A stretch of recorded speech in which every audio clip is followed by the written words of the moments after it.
자, 그 다음에 제가 이제 미리 하나 좀 말씀을 드리고 갈 건 뭐냐면, 여러분 기사 작성을 할 수 있다라고 하는 건 곧 보도자료 작성을 할 수 있다라는 걸 의미합니다.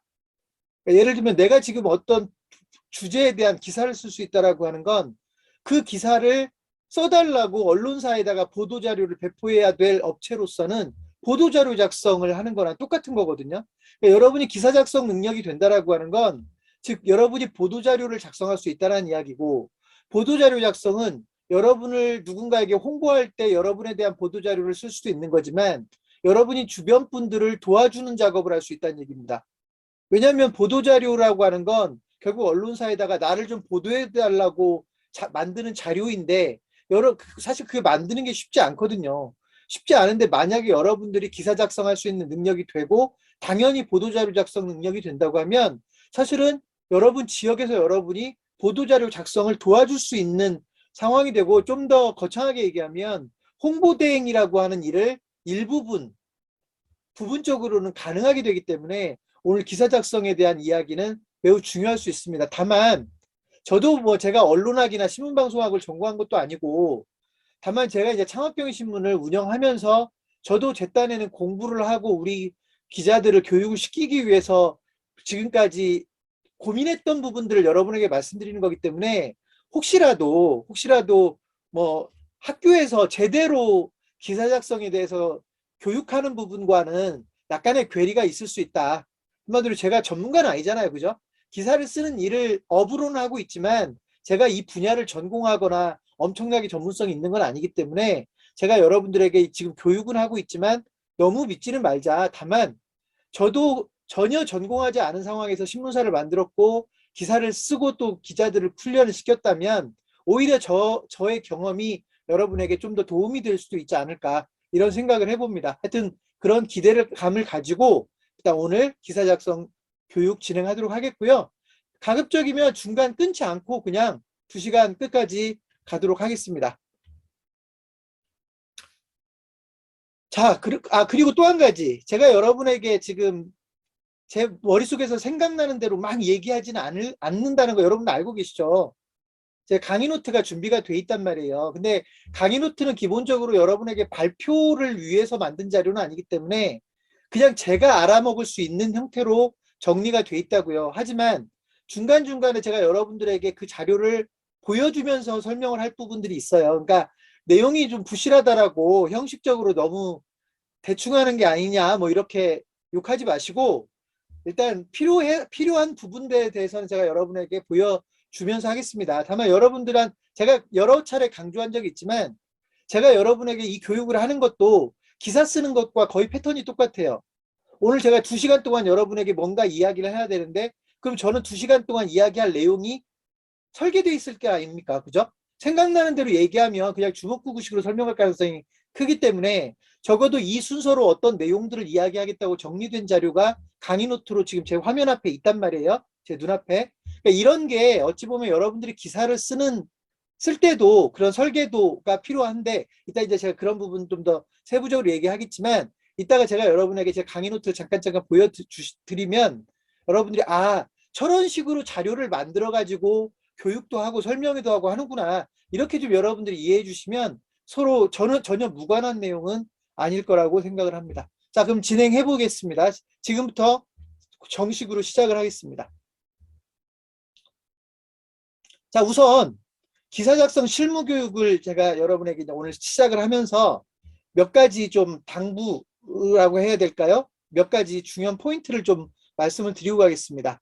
우선 제가 방금 전에 언급을 하긴 했는데 기사 작성이 가능하다라고 하는 건 기본적으로 여러분이 기자로서 기사를 쓰는 거니까 신문사에 소속됐으니까 기사를 쓰는 거지만 사실 여러분이 언론을 활용한다라고 봐도 되거든요. 그러니까 굳이 제가 아까 보도자료라는 말을 쓰지 않아도 여러분이 기사를 쓸 수 있다고 하는 건 여러분이 창업경신문에 기사를 쓸 수 있는 거고, 여러분이 뭐 예를 들면 마을미디어에다 기사를 쓸 수 있는 거고, 또 그런 기사를 쓸 수 있는 사람이 다른 매체에다가 뭐 기고를 못할 이유가 없지 않습니까? 그래서 여러분이 기사를 쓸 수 있다라고 하는 건 언론을 활용할 수 있는 능력이 생기는 거다라고 이해를 해주셔야 됩니다. 그리고 그 방법 중에 하나가 보도자료예요. 보도자료는 언론과의 소통을 위해서 만드는 자료인 거니까. 그래서 오늘 이 교육을 통해서 저는 여러분들이 언론을 활용할 수 있는 능력을 좀 키웠으면 좋겠다. 당장 여러분이 주도적으로 운영하고 있는 언론들이 있지만 여기서 말하는 건 그것만을 의미하지는 않을 겁니다. 그렇죠? 그래서 일단은 언론을 활용한다라고 하는 측면에서 좀 의미를 부여하고 싶고, 또 언론을 활용한다라고 하는 건 좀 더 다른 각도로 이야기하면 언론을 이용해서 누군가와의 소통을 한다라고 이해를 하셔야 돼요. 기사를 쓰는 것 자체는 소통행위입니다. 내가 생각하고 있는 어떤 메시지를 독자들에게 전달을 해서 뭔가 영향력을 행사하든 아니면 의도한 변화를 이끌어내든 뭔가 목적이 있는 거거든요. 그런 소통을 위한 행동 중에 하나가 바로 기사 작성이다 라고 하는 걸 여러분들이 좀 꼭 좀 기억하셨으면 좋겠고요. 그러다 보니까 자연스럽게 여러분이 기사를 쓸 수 있다고 하는 건 취재할 수 있는 자격이 생기는 거예요. 취재할 수 있는 권리가 생기는 거예요. 예를 들면 여러분 사실은 기사를 쓰건 안 쓰건 취재는 할 수 있어요. 예를 들면 작가들도 취재를 하잖아요. 그죠? 그 다음에 꼭 작가만 취재를 하는 게 아니라 예를 들면 저희 창업경영신문 직원들 같은 경우는 기자가 아니어도 취재를 하도록 합니다. 왜냐하면 정보를 수집하는 게 취재니까요. 그런데 대부분은 기사를 쓸 수 있는 능력이 안 되면 본인이 취재한 내용을 소위 기사로 만들어낼 능력이 안 되기 때문에 취재에 대한 관심을 보통 안 갖게 됩니다. 그런데 여러분이 기사를 쓸 수 있게 된다라고 하는 건 이제 취재를 통해서 뭔가를 어떤 정보들을 확보하려고 수집하려고 노력을 할 거고, 단지 개인의 필요에 의해서 정보를 수집하는 게 아니라 그거를 제3자에게 전달할 수 있는 능력이 생기는 거거든요. 그러니까 그런 의미에서 적어도 지금의 여러분들보다는 소통 능력이 엄청나게 향상되는 상황이다, 이렇게 이해하시면 될 것 같습니다. 또 한 가지는 오늘 여기 제가 국민기자로 활동하는 분들도 일부 초대를 했다고 했는데, 여러분 모두는 저희 창업교육신문 국민기자제도를 좀 더 관심 있게 지켜볼 필요가 있습니다. 여러분은 지금 뭐 마을미디어 대표든 지역센터 대표든 뭐 이런 직접 운영하고 있는 매체가 있는 거지만, 기본적으로 국민기자는 모든 사람을 기자로 활동할 수 있게 하려고 국민기자제도를 두는 거거든요. 그죠? 그러니까 일단 여러분이 해야 될 일을 하기 위해서 국민기자를 활용할 수도 있는 거지만, 여러분이 만나는 누군가에게 너도 기자를 할 수 있어라고 얘기를 하고, 적어도 다른 신문사는 모르겠지만 적어도 지금 창업경영신문과 연결되어 있는 창업경영신문이나 국세일보나 마을미디어나 지역센터나 또 앞으로 다른 매체가 만들어질 수 있을 텐데, 그런 매체들은 적어도 모든 국민이 원하면 국민기자로 활동하면서 그 기사를 직접 쓰고 취재를 할 수 있게 만들어 두겠다는 거지 않습니까? 그죠? 그래서 저는 여러분들이 앞으로 어떤 활동이든 언론사와 관련된 활동을 하면서 주변 분들에게 국민기자라고 하는 걸 좀 적극적으로 권해 주셨으면 좋겠어요. 왜 그러냐면 당장 여기 지역센터 대표님들이나 마을미디어 대표님들은 아주 간단해요. 나 혼자 기사 쓸 건가? 아니면 누군가의 도움을 좀 받을 건가? 근데 누군가의 도움을 받을 것인가의 가장 핵심적인 영역이 국민기자들이거든요. 그러니까 제가 뭐 누차 이야기를 하고 있지만 마을 신문을 운영하고 있는 여러분 중에 어느 한 분이 그 마을에서 활동하는 국민기자를 10명만 확보하면 사실 그 신문사는 기자가 11명인 셈이거든요. 그러니까 당연히 차원이 다르죠. 혼자서 신문사를 끌고 가는 것과 국민기자와 함께 끌고 가는 건 상황이 다르기 때문에 여러분들 국민기자에 대한 관심을 좀 더 가져주셨으면 좋겠다. 그리고 뭐 너무 나갔는지는 모르지만 정말로 대한민국 모든 국민이 국민기자로 활동한다면, 제가 이런 표현을 좀 써서 죄송하지만 나쁜 놈이 사라질 수도 있어요. 곳곳에 기자들이 활동을 하는데 어떻게 나쁜 짓을 합니까? 그죠?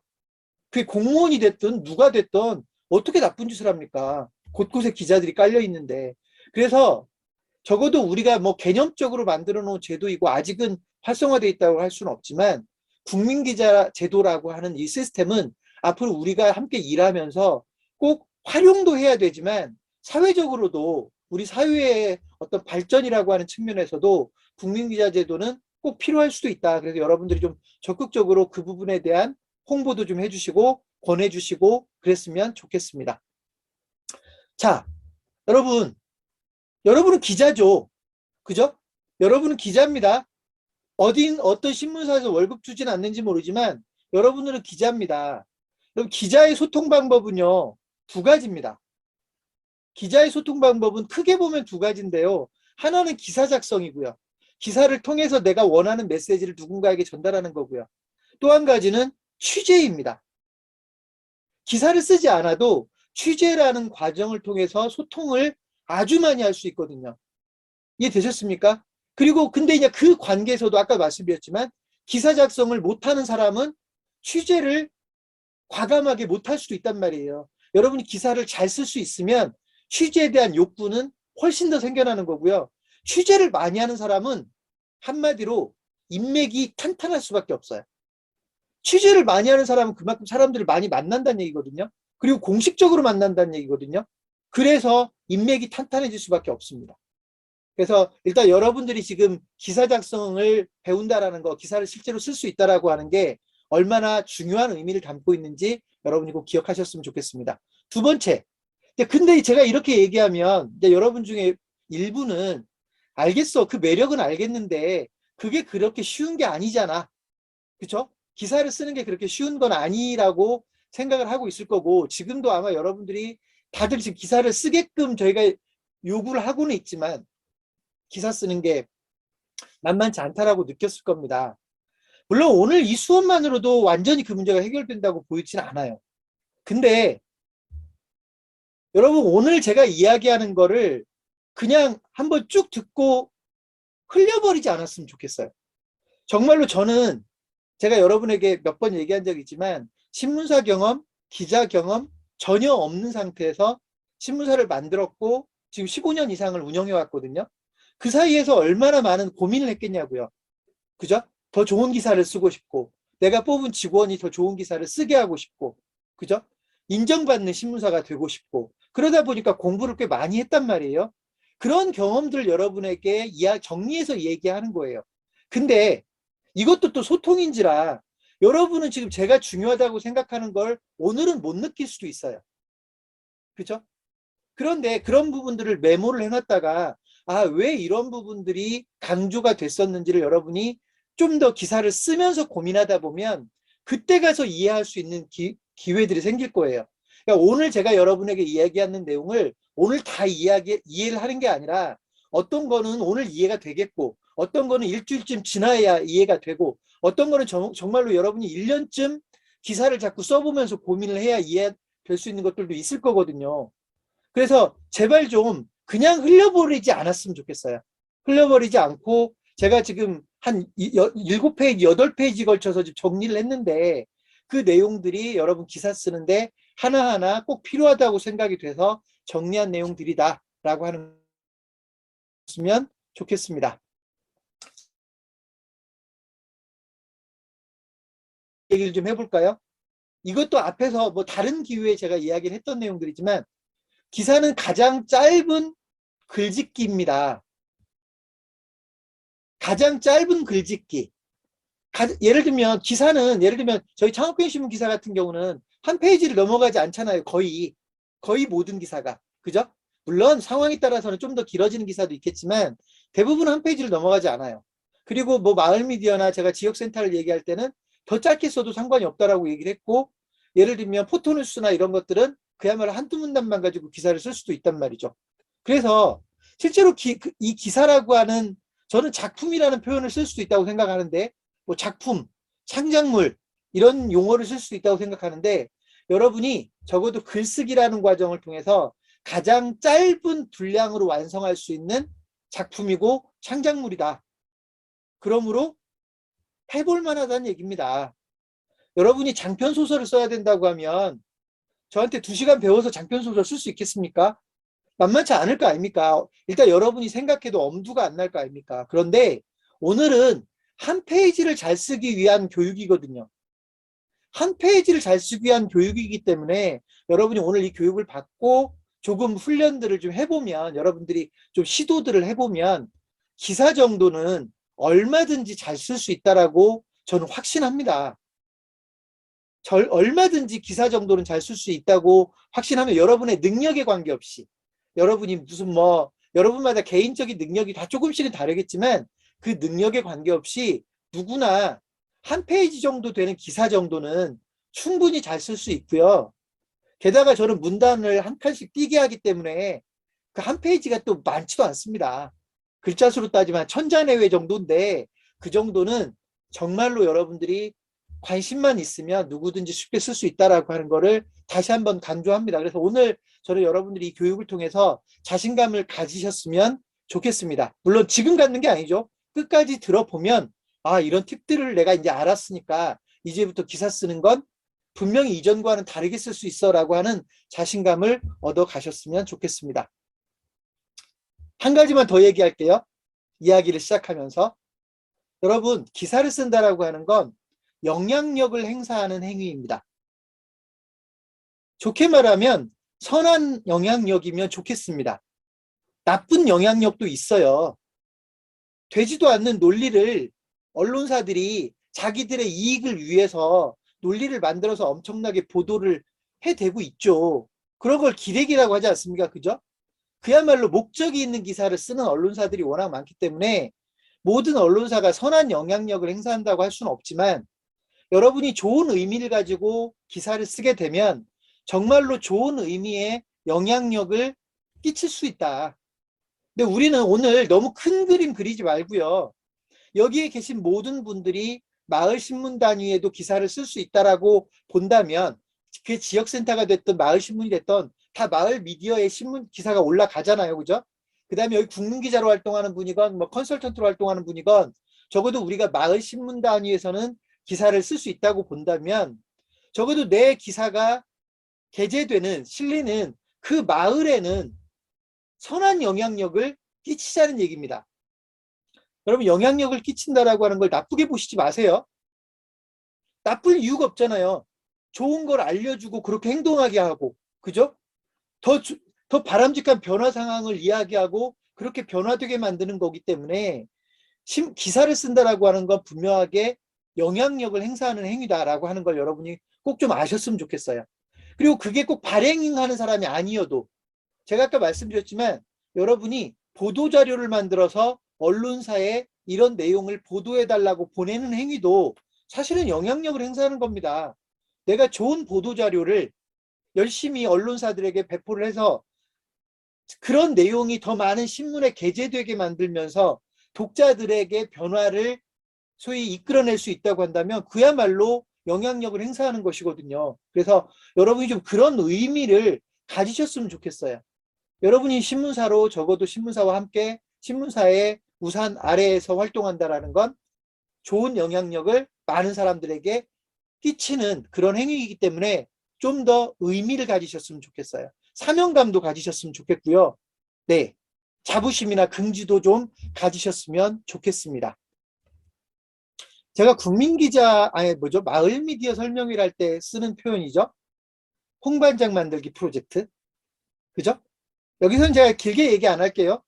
그 영화 속의 홍반장이 좋은 인물로 평가되고 있잖아요. 그죠?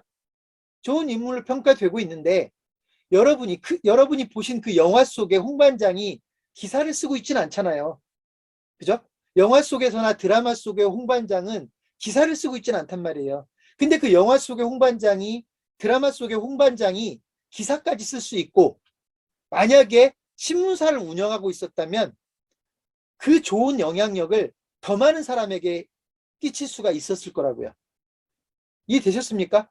저는 여러분이 적어도 기사를 쓰고 신문과 관련된 일을 하면서 그런 정도의 생각을 가지고 활동을 해야지 그냥 뭐 돈만 밝히는, 예를 들면 물론 돈도 중요하지만 돈만을 위해서 언론사를 운영하면 그야말로 기레기 소리 바로 듣습니다. 심지어 양아치 소리 바로 듣습니다. 적어도 그러지 말고 제가 지금 몇 가지 당부해 드린 말씀을 꼭 좀 여러분들이 기억해 주셔서 좋은 의도로 언론을 활용하셨으면 좋겠습니다. 자, 그 얘기는 꼭 좀 하고 가고 싶었어요. 자, 여러분 기사를 쓰는 데 있어서 중요한 몇 가지 원칙을 좀 제가 강조하겠습니다. 이제 제가 화면을 그냥 보여드릴까요? 제가 어차피 강의 노트를 한 번쯤 한두 번 보여드린다고 했으니까 제가 보여드리고 갈게요.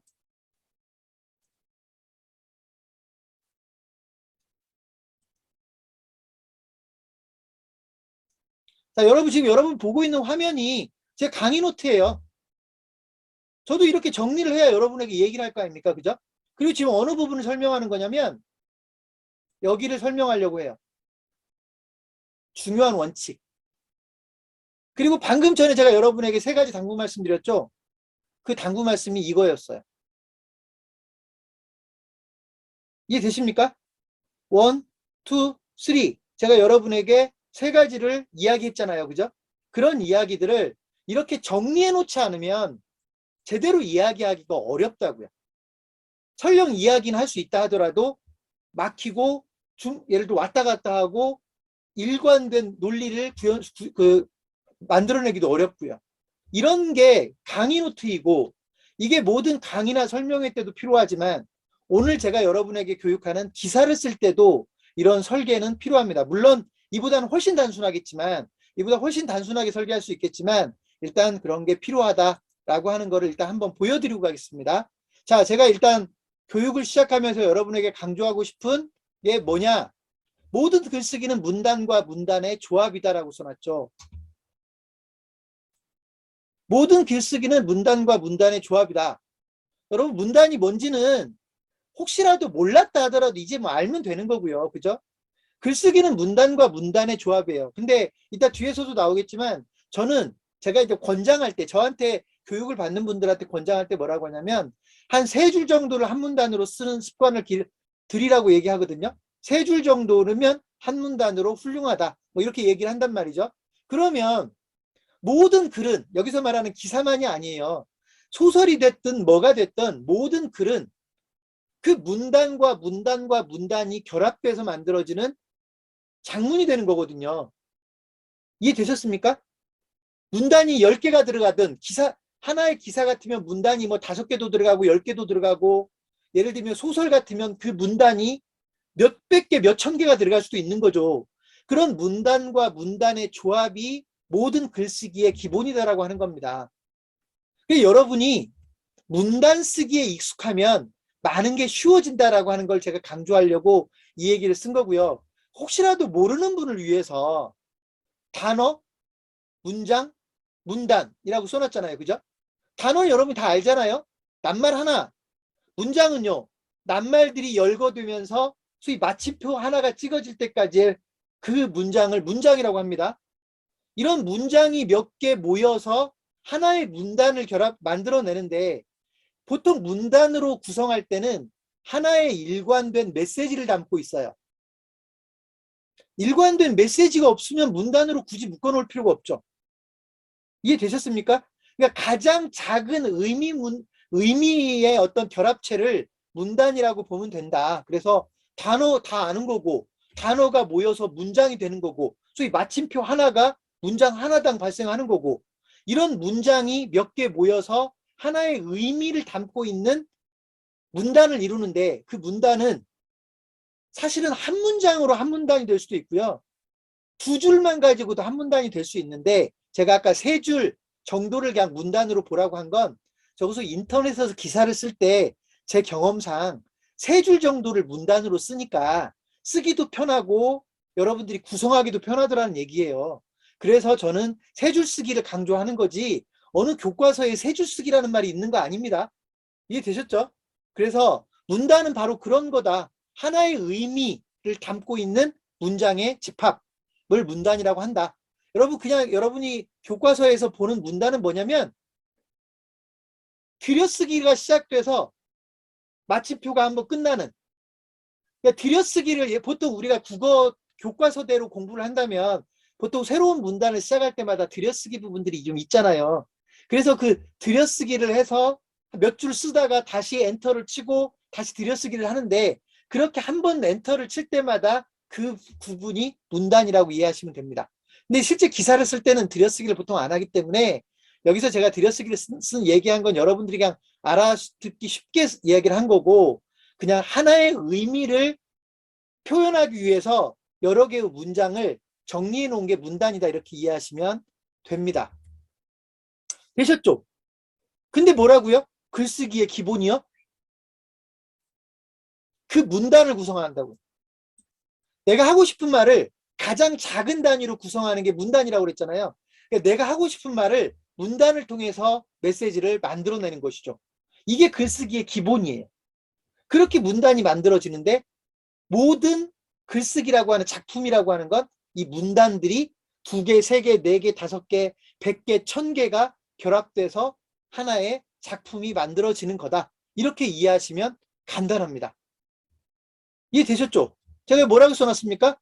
때로는 한 문장으로도 문단이 구성되기도 한다. 그리고 한 문단으로 내 메시지를 전달할 수도 있는데 보통은 여러 개의 문단을 결합해서 내가 하고 싶은 이야기를 풀어내죠. 그런 걸 우리는 글이라고 하죠. 그래서 기사가 됐던 논설문이 됐던 논문이 됐던 소설이 됐던 수필이 됐던 모든 글은 이런 문단과 문단의 결합체로서 만들어낸다. 이렇게 이해하시면 쉬울 것 같아요. 자, 그러면 제가 왜 이렇게 문단을 강조했을까요?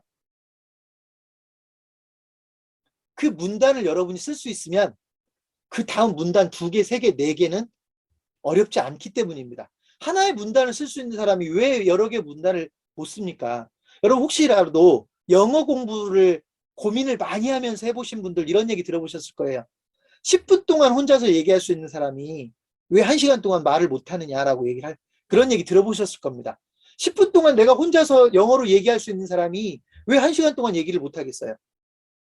10분씩 6번만 얘기하면 1시간인데 그것처럼 글쓰기도 하나의 문단을 여러분이 자유자재로 표현할 수 있는 사람은 글쓰기는 그렇게 어려운 작업이 아닐 수 있다는 겁니다.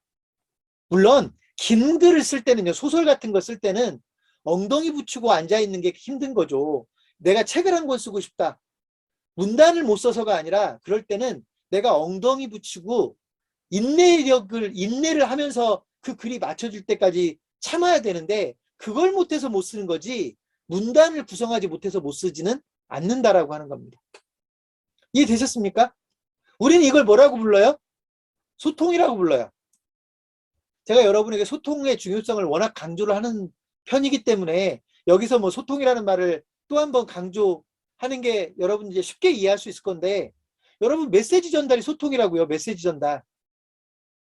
제가 지금 방금 전에 누군가에게 영향력을 행사한다라고 그랬죠?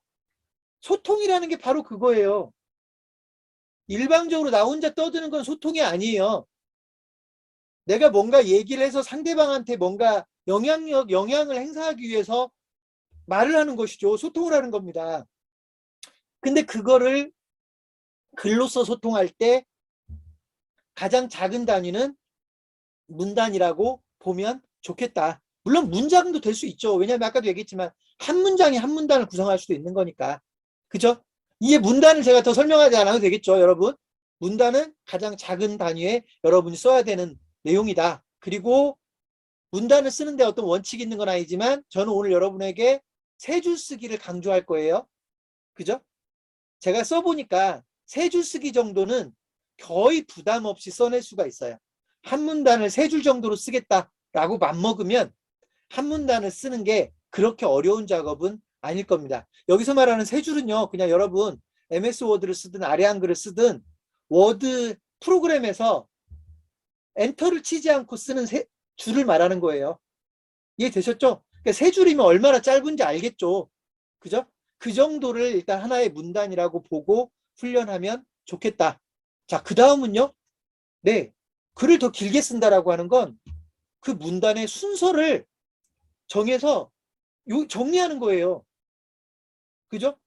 앞뒤 순서도 없이 막 문단을 연결하면 되겠습니까? 당연히 내가 전달하고 싶은 메시지에도 순서가 있겠죠? 그 순서대로 열거해 놓는 문단을 열거하면 그게 바로 글이 되는 거고요. 기사도 마찬가지고요. 오늘 제 강의도 마찬가지고요. 설명회라도 마찬가지고요. 이렇게 문단을 순서대로 어떤 순서가 가장 좋을지를 정해서 순서대로 문단을 열거하면 글이 되는 거다. 이렇게 이해하시면 됩니다. 되셨습니까? 자, 그리고 마지막에 제가 보완 조정이라고 했죠. 글은 한 번 쓰기 시작해서 끝을 보는 게 아닙니다. 오늘 5문단을 쓰고 내일 한 문단을 더 추가할 수도 있어요. 이때 한 문단을 꼭 맨 뒤에 추가하는 게 아니라 중간에 문단을 추가할 수도 있다고요. 어떤 문단은 마음에 안 들면 뺄 수도 있어요. 그러니까 예를 들면 내가 하고 싶은 얘기를 문단 쓰기에 의해서 예를 들면 10문단을 써놓고 나서 더 좋은 글을 만들기 위해서 이 문단은 빠지는 게 좋겠다.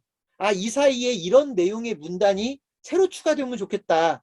순서가 지금 내가 처음에 쓴 순서보다는 좀 바꾸는 게 좋겠다. 라고 해서 여러분들이 문단을 조정하는 겁니다. 그러면서 더 좋은 글이 탄생되는 거다. 이해되셨습니까? 자, 이거는 기사 쓰기에만 적용되는 게 아니라 모든 글에 적용이 된다고요. 모든 글에. 그래서 제가 일단 글쓰기의 기본적인 원칙이라고 해서 중요한 원칙이라고 해서 문단이라는 개념과 글은 문단과 문단의 조합이라고 하는 개념을 여러분들에게 설명을 하고 가는 겁니다. 자, 일단 여러분이 지금 제가 말씀드렸던 문단 쓰기를 할 수 있잖아요. 이제 글쓰기는요, 시간이 걸릴 뿐이지 글을 못 쓸 이유가 없어요. 근데 게다가 기사는 기껏이 한 페이지란 말이죠. 시간도 많이 걸리지 않는단 말이죠. 그러니까 도전해 볼 수 있다는 얘기입니다. 제가 여러분에게 이 정도 이야기하고 소설 쓰라고 하면 무모하다라고 하는 게 당연할 수도 있죠. 아무리 단편 소설이라 하더라도, 그죠? 저부터도요, 글을 한 3페이지, 4페이지, 10페이지를 쓰려면 분명히 더 힘듭니다. 왜냐하면 더 많은 고민을 해야 되거든요. 그렇지만 기사는 한 페이지 정도의 문단으로 따지면 10문단을 넘지 않아요. 10문단을 넘지 않는 정도의 기사를 왜 걱정을 합니까? 그죠? 그 정도는 여러분이 얼마든지 맘먹으면 쓸 수 있다. 이렇게 이해하시면 좋겠습니다. 자, 이것도 그냥 보여주고 갈게요. 보여주면서 설명할게요. 교과서에 소개된 보도수칙 10가지. 약간은 개념적인 얘기이긴 하지만 하나하나가 의미가 있고, 제가 교과서에 소개된이라고 표현한 거는 뭐냐면, 제가 신문사를 운영하기 위해서 꽤 많은 책을 공부하지 않을 수 없었어요. 제 전공이 아니니까. 그래서 꽤 많은 책을 봤는데 그 책들 중에 꽤 의미가 있다고 한 것들을 제 나름대로는 모았을 거 아니에요. 책들이 다 똑같지 않거든요. 보도수칙이라고 하는 게 아무리 취재와 언론 기사 작성에 대한 책들이라 하더라도 내용이 다 똑같지 않거든요. 그 중에 제가 의미 있다고 생각된 것들을 한 10가지를 모은 거니까 여러분 의미 한번 생각하면서 이해해 보셨으면 좋겠습니다. 첫 번째가 뭐라고 쓰여 있냐면, 독자나 시청자를 배려해야 된다라는 거, 여러분 이 정도는 뭐 너무 당연한 거지만 쉽고 재밌고 간결하게 정리한다. 쉽고 재밌고 간결하게 정리한다. 여러분 기사는요, 쉬워야 되고요, 재미있으면 더 좋고요, 간결한 게 좋습니다. 여러분 글을 길게 쓰면 어려워집니다. 하나의 문장을 3줄씩 쓰잖아요. 그럼 자기도 모르게 꼬입니다. 어려워집니다. 여러분이 글을 쉽게 쓰고 싶으면 짧게 짧게 쓰면 돼요. 그래서 일단 기사는 쉽게 쓰는 게 중요하다, 재밌게 쓰면 더 좋겠다, 간결하게 쓰는 게 중요하다, 이렇게 이해해 주시면 좋겠고, 그게 누구를 위한 배려예요? 독자나 시청자. 왜냐하면 방송기사도 결국은 글을 쓸 거 아닙니까? 그죠? 그래서 이런 표현이 나와 있는 겁니다. 자, 이건 뭐 여러분이 이해하면 될 것 같고, 두 번째, 글의 도입부가 중요하다는 얘기입니다. 글의 도입부, 즉 첫 문장 또는 첫 문단에 혼신의 힘을 다해야 된다. 여러분 이거 경험을 해보신 분들은 느끼실 건데요, 기사가 아니라 어떤 글이라도 처음 어떻게 시작할지에 대해서 막막할 경우가 많죠. 그렇습니까? 기사도 마찬가지입니다. 내가 이 기사를 어떻게 시작할 것인가가 가장 힘듭니다. 그리고 그 도입부에서 내가 하고 싶은 이야기의 상당 부분을 담아내야 됩니다. 그래서 어렵습니다. 이 도입 부분을 보통 언론 소위 취재나 기사 작성에서는 리드라는 용어를 씁니다. 리딩한다는 얘기죠. 기사를 리딩한다는 얘기예요. 그래서 리드라는 용어를 쓰는데 여기서는 도입부라는 용어를 썼는데, 도입부가 엄청나게 중요하다는 얘기입니다. 그리고 여러분이 기사를 잘 쓰고 싶으면 도입부를 잘 써야 돼요. 제가 왜 그런지 간단한 예를 들겠습니다. 여러분 요즘 인터넷 신문을 되게 많이 보잖아요. 기사를 읽다가 한 문단을 읽었는데 내용을 알 것 같아요. 근데 나한테 별로 중요한 내용이 아니에요. 그러면 끝까지 읽지 않습니다. 이해되셨습니까? 그러니까 여러분이 도입부를 어떻게 쓰느냐에 따라서 기사를 끝까지 읽게 만들 수도 있고 읽다가 중단지게 할 수도 있고 제대로 내용도 파악하지 않은 상태에서 여러분 글이 내가 관심 있어 하는 글이 아니라고 해서 이번 것도 제끼지만 그 다음 것들도 다 제껴질 수도 있어요. 그래서 도입부라는 게 매우 중요하다는 겁니다. 그리고 도입부는 쉽지 않습니다. 여러분이 기사를 써보면 도입부가 가장 어렵습니다. 도입부를 쓰고 나면 그 다음부터는 오히려 쓰기가 쉬워집니다. 그래서 그 이야기를 어떤 교과서에 강조하고 있더라. 세 번째는 쉬운 내용이에요. 전문 용어나 외국어나 희귀한 용어는 쓰지 않는 게 좋겠다. 어디하고 연결됩니까? 쉬워야 된다는 말하고 연결됩니다. 자꾸 이런 말 쓰면 어려워진다는 얘기예요. 잘난 체 할 게 아니라면 이런 용어들은 가급적 쓰지 말자. 만약에 어쩔 수 없이 써야 된다면 의미를 설명해 주자. 어쩔 수 없이 내가 전문 용어를 써야 된다면 그 의미를 설명해 주는 게 예의입니다. 당연히 알 거라고 생각하고 기사를 쓰는 건 그 기사를 이해하지 못하는 사람이 많아지는 겁니다. 같은 용어의 반복을 피한다. 이건 여러분들이 익히 다른 곳에서도 아셨을 거예요. 그러니까 글쓰기에 대해서 조금만이라도 고민을 해봤다면 같은 의미로 쓰이는 단어를 같은 의미로 쓰이니까 그 단어를 계속 반복한다고 생각할 수도 있지만 같은 단어를 같은 용어를 계속 반복하면 저게 아마추어로 평가가 되거든요. 그러니까 같은 표현, 같은 뜻이라도 다른 표현을 쓸 수 있으면 더 좋겠다라는 의미로만 받아들이십시오. 이런 거는 그냥 좀 더 나아가야 되는 거니까 제가 더 강조하지 않겠습니다. 다섯 번째, 자기 주장이나 추측은 가급적 피해야 된다. 여러분, 자기 생각만 막 늘어놓는 사람들이 있어요. 물론 요즘은 기사의 종류에 나의 생각과 나의 견해를, 나의 주장을 밝히는 기사가 있어요. 이따 제가 기사의 종류에서 설명을 하겠지만, 그렇지만 원칙적으로 기사는 객관적으로 써야 된다고요. 객관적으로 써야 되는데 검증되지도 않은 나의 생각이나 나의 추측이나 나의 주장을 어설프게 자꾸 사용하게 되면 그 기사가 객관성을 잃어버려요. 그래서 좋은 기사라고 평가를 받지 못합니다. 그래서 자기의 주장이나 추측은 가급적 피한다. 물론 목적 자체가 있는 기사는 달라요. 이건 이따가 제가 기사의 종류에서 다시 한번 언급을 하겠습니다. 여섯 번째, 일체감을 유지하고 있어야 된다. 여러분, 이렇게 이해해 주시면 돼요. 기사 하나가 전체로서도 명확한 메시지가 있어야 되겠죠. 내가 오늘 기사를 하나 쓰려고 한다. 메시지가 분명히 있을 겁니다. 그 메시지를 벗어나면 안 된다는 얘기예요. 예를 들면 내가 5개의 문단으로 기사를 쓸 거다. 5개의 문단이 내가 이야기하려고 하는 주제와 전혀 생뚱맞은 쪽으로 빠졌다. 그죠? 그러면 그야말로 주먹구구식으로 얘기하는 거죠. 두서없이 얘기하는 꼴이 되죠. 일관성이 없는 거예요. 그런 기사를 쓰면 잘 못 썼다고 얘기 들을 수밖에 없죠. 그래서 기사 전체에 일체감을 유지하고 있어야 된다. 일관되어야 된다는 이야기로 이해하시면 될 것 같습니다. 일곱 번째, 주 독자층의 특성에 따라서 글을 전개하고 용어를 선택해야 된다. 이건 너무 당연한 얘기인데 예를 들면 내가 창업에 관련된 기사를 쓴다고 하면 창업자들, 내 기사를 읽는 사람이 창업자들이니까 창업자들의 수준이나 창업자들의 관심에 맞춰서 기사를 써야 되고 내가 쓰는 기사가 의사들이 읽는 기사라면 의사들에게 맞춰 써야 된다는 얘기예요. 적어도 여러분들이 누가 독자인지를 정확하게 알고 그분들을 위한 글을 써야 된다, 기사를 써야 된다로 이해하시면 될 것 같습니다. 여러분 이럴 수 있잖아요. 내가 쓴 기사가 어차피 의사들만 읽을 거란 말이에요. 그러면 일반인들이 알 만한 용어만 쓸 필요는 없잖아요. 의사들이 알 수 있는 용어를 쓰면 되는 거지. 그죠? 그러니까 그런 개념으로 이해하시면 됩니다. 여덟 번째, 기사의 마지막 부분에 와서 강한 인상을 남겨야 된다. 자, 이 부분은 생각에 따라서는 좀 차이가 있을 수 있어요.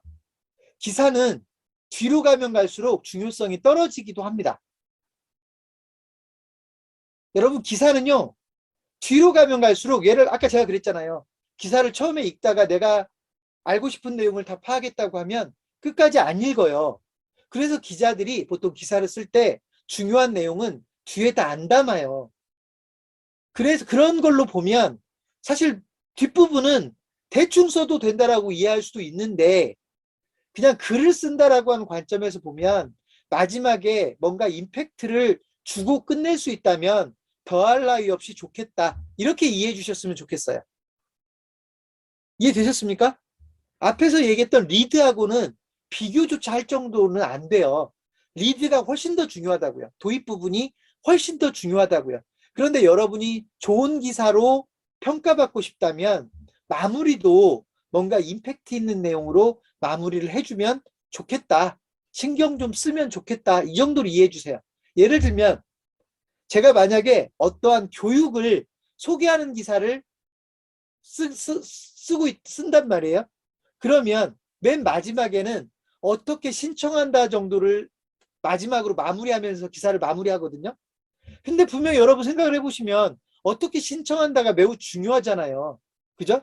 근데 그 왜 뒤에다 썼느냐? 적어도 그 어떻게 신청하는지를 알고 싶은 사람들은 앞에 내용을 읽고 일정에 관심이 있을 거니까 그분들은 끝까지 일정에 대한 안내가 나올 때까지 뒤로 갈 거거든요. 그래서 뒤에다 써도 되는 거지 중요한 내용을 맨 뒤로 보내라는 얘기는 아닙니다. 기억하실지 모르겠지만 여러분 국어 시간에 두괄식, 미괄식 뭐 이런 얘기를 들어본 적 있을 거예요. 두괄식, 미괄식. 기사는 그냥 두괄식으로 쓴다고 보시면 돼요. 기사는 기본적으로 두괄식으로 쓰는 게 원칙이다. 그런데 여러분이 기사를 좀 더 임팩트 있게 마무리하고 싶을 때 마무리를 좀 신경 쓰자. 이 정도로 이해를 해주셨으면 좋겠습니다. 자, 인터넷을 통한 관련 기사를 검색해서 내용을 보완한다. 야, 이거는 뭐냐면 기사는 정확하게 써야 되거든요. 기사는 정확하게 써야 되는데 물론 취재가 충분히 되어 있다면 이런 과정이 별로 의미 없을 수도 있지만 적어도 여러분이 취재가 얼마나 정확하게 됐는지에 대한 확신이 들지 않으면 물론 확신이 들지 않으면 기사를 안 써야 되겠지만 적어도 내가 기사를 쓰고 누군가에게 읽게 만들 때는 다른 인터넷 등을 통해서 내 기사 내용이 맞는지 틀리는지라고 하는 것들을 어느 정도 검색도 좀 해보고 보완도 하라는 얘기입니다. 이거는 그냥 상식선에서 이해해 주셨으면 좋겠습니다. 그리고 마지막으로 최종적으로 교정 작업을 해야 된다. 여러분 가장 기분 나쁠 때, 그러니까 기분 나쁠 때가 아니고요. 기사를 하나 읽었는데 맞춤법이 엉망이에요. 그러면 신뢰가 떨어지겠죠. 이해되셨습니까? 억지 논리를 폈어요. 신뢰가 떨어져요. 편집이 엉성해요. 신뢰가 떨어져요. 이미지가 들어가 있긴 한데 이미지가 왜 이런 이미지를 넣었지? 이미지가 조잡해요. 신뢰도가 떨어져요. 그래서 여러분이 적어도 기사가 비록 한 페이지밖에 안 되는 내용이지만 여러분이 좋은 기사를 썼다라는 평가를 들으려면 마지막에 교정 작업, 총정리하는 작업이 필요하다라고 하는 겁니다. 이해되셨습니까? 자, 이거는 제가 여러분에게 하고 싶은 이야기가 아니라 제가 적어도 기사 작성과 기사 작성에 대해서 교과서들이 여러 권이 있을 텐데 그런 교과서에서 강조하고 있는 내용들 중에 한 10가지를 제가 여러분에게 소개한 거니까 한번 살펴보시면 될 것 같습니다. 자, 계속 일단 볼까요? 뉴스 보도의 기본 원칙 그리고 기사의 분류 이건 여러분 그냥 상식선으로 이해해 주세요. 정확성 모든 기사는 정확해야 된다. 기사는 공정해야 된다. 기사는 객관적이어야 된다. 여기까지가 기본. 이해되셨습니까? 기사에 따라서 더 심층적으로 들어갈 수 있는 기사도 때론 필요하다. 전문성을까지 갖추면 더 의미 있는 기사를 쓸 수도 있겠죠. 이렇게 이해해 주시면 됩니다. 앞에 세 개 정확성, 공정성, 객관성은 그야말로 필수 요건이고요. 그 다음에 이제 기사를 쓰다 보면 때로는 심층성, 좀 더 깊이가 좀 있으면 더 좋겠다. 그 다음에 전문성이 있으면 더 좋겠다. 이런 정도로 이해하셨으면 좋겠습니다. 이런 게 바로 보도의 기본 원칙인데, 기사의 분류라고 돼 있죠. 기사의 분류를 크게 4가지로 해놨는데, 4가지 뭐 이 용어, 여러분 용어는 그렇게 중요하지 않을 수 있어요. 그러니까 스트레이트는 뭐냐면 이런 거예요. 스트레이트는, 여러분 스트레이트가 뭐죠? 쭉 뻗는다는 거잖아요. 반듯하다는 얘기잖아요. 그죠? 그래서 내가 하고 싶은 이야기를 직설적으로 기사를 쓴다, 이렇게 이해하시면 돼요. 다음 주 수요일 날 어떤 교육이 있다. 그러면 창업경제신문이 다음 주 수요일 날 프랜차이즈 마케팅 실무에 대한 교육을 어디에서 진행한다라는 내용을 전달하기 위해서 군더더기 없이 그 내용을 소위 직설적으로 기사를 쓰는 거, 이런 것들을 스트레이트 기사라고 해요. 이해되셨습니까? 이번 대선에서 윤석열이라고 하는 사람이 대한민국의 대통령으로 당선됐다. 이번 선거에서는 몇 표 차이가 났고 어떤 결과가 났다. 라고 기사를 쓰면 이런 게 스트레이트 기사라고요. 이해되셨습니까? 이달 말까지, 3월 말까지 모든 법인 사업자는, 또는 모든 사업자는 3월 말까지 부가세 소위 예정 신고를 해야 된다. 신고는 세무서를 통해서 할 수 있다. 라고 하는 내용을 기사로 쓰면 이런 게 스트레이트 기사라고요. 내가 하고 싶은 이야기를 군더더기 없이 깔끔하게 쭉 정보 전달을 위해서 쓰는 거를 스트레이트 기사라고 합니다. 되셨나요? 되셨죠? 그러니까 정확해야 되겠죠. 공정해야 되겠죠. 객관적이어야 돼. 자, 그런데 그 다음부터는 조금 얘기가 달라집니다. 해설. 똑같은 내용에 대한 해설이 여러분 다 다르잖아요. 그렇죠? 예를 들면 정부에서 세법을 바꾸겠다고 발표했는데 누군가는 그거를 좋은 쪽으로 해설을 하고 누군가는 그거를 별로 안 좋은 쪽으로 해설하기도 합니다. 그렇죠? 자, 여기서부터는 객관적 정확성, 공정성을 담보하려고 노력은 하지만 100% 보장되기가 어려워요. 조금씩 주관이 들어가게 되고 그렇습니다. 그런 기사들이 있다고요. 기사라고 해서 무조건 다 객관적인 팩트만 전달하는 게 아니라고요. 그런 기사들 중에 어떤 종류를 해설 기사라고 하더라. 여러분, 해설 기사는 여러분 제가 설명 안 해도 될 거 아니에요. 그죠? 특정한 상황을 잘 설명해 놓은 기사, 이런 걸 해설 기사라고 하더라. 그 다음에 이해하기 쉬운 것부터 갈게요. 뒤에 있는 거 의견 기사. 그 글쓴이의 의견이나 또는 특정한 부류의 의견들이 담겨 있더라. 이해되셨습니까?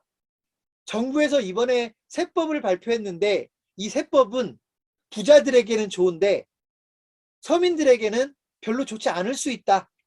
이런 의견을 모든 전문가가 그 세법 개정을 놓고 똑같이 해석을 하는 게 아니라 글을 쓰는 사람의 의견이나 주장이 담겨 있다고요. 그런 거를 의견 기사라고 할 수 있고요. 아예 대놓고 여러분 이런 경우 있잖아요. 어떻게 해야 된다. 종부세 너무 부담스럽다. 종부세 부담을 줄여야 된다. 라고 주장을 할 수 있잖아요. 이런 것들을 의견 기사라고 한다고요. 이해되셨습니까? 자, 또 하나가 피처 기사인데요. 피처 기사는 여러분들 용어 자체가 처음 들어본 분들이 많을 거라서 제가 아예 사전을 베껴왔어요.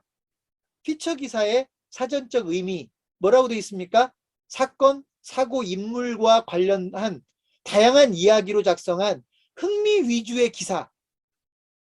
객관적으로 사실을 전달하기보다 객관적으로 사실을 전달하는 게 아까 앞에서 얘기한 스트레이트예요. 객관적으로 사실을 전달하기 위한 기사가 스트레이트라면 그런 목적보다는 주로 어떤 사건이나 사람과 관련된 미담이나 사례나 가십끼리 따위를 흥미 위주로 전달하는. 이해되셨습니까? 여러분 가십기사라고 많이 들어보잖아요. 그죠? 중요하진 않은데 그냥 재미로 쓴 거, 뭐 이런 거, 읽을 거리로 쓴 거, 이런 것들을 전반적으로 피처 기사라고 하더라, 이 얘기입니다. 되셨습니까? 자, 그런데요. 좀 더 세부적으로 구성하면 밑에처럼 구성할 수도 있어요. 분류를 보도, 해설, 기획, 스케치, 르포, 가십, 인터뷰, 속보 등등등의 여러 가지 기사 유형으로 분류할 수 있지만 이것까지 설명하면 길어지니까, 그러니까 이거는 그냥 의미상의 해설이, 구별이니까 여러분 너무 신경 쓰지 않았으면 좋겠어요.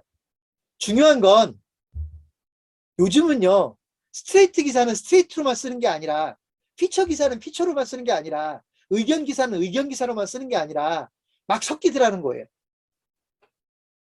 일부의 내용은 스트레이트 내용을 담고 있다가 거기에 의견이 들어가기도 하고, 스트레이트 내용을 담고 있다가 거기에 대한 해설을 얹기도 하고요. 예를 들어서 제가 세법 개정에 대한 기사를 쓸 때 이런 법이, 세법에는 이런 규정이 있었는데 이렇게 바뀌었다 최근에, 그래서 앞으로는 이런 새로운 규정을 적용해야 된다라고 쓰고 나서, 그런데 이 세법 개정 내용이 어려울 것 같으니까 일반인들이 이해하기 쉽게 이 내용을 좀 더 자세히 뒤에서 설명해 주면 해설 기사와 스트레이트 기사가 결합된 거 아닙니까? 그죠?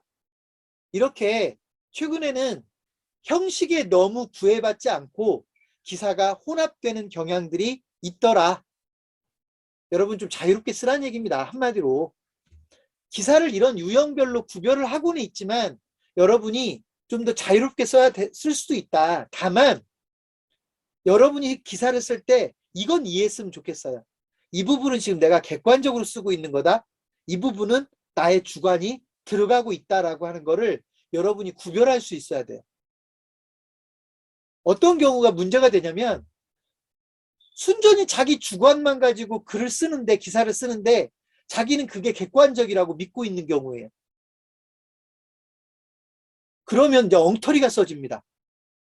이해되셨습니까? 그러지는 말라는 얘기예요.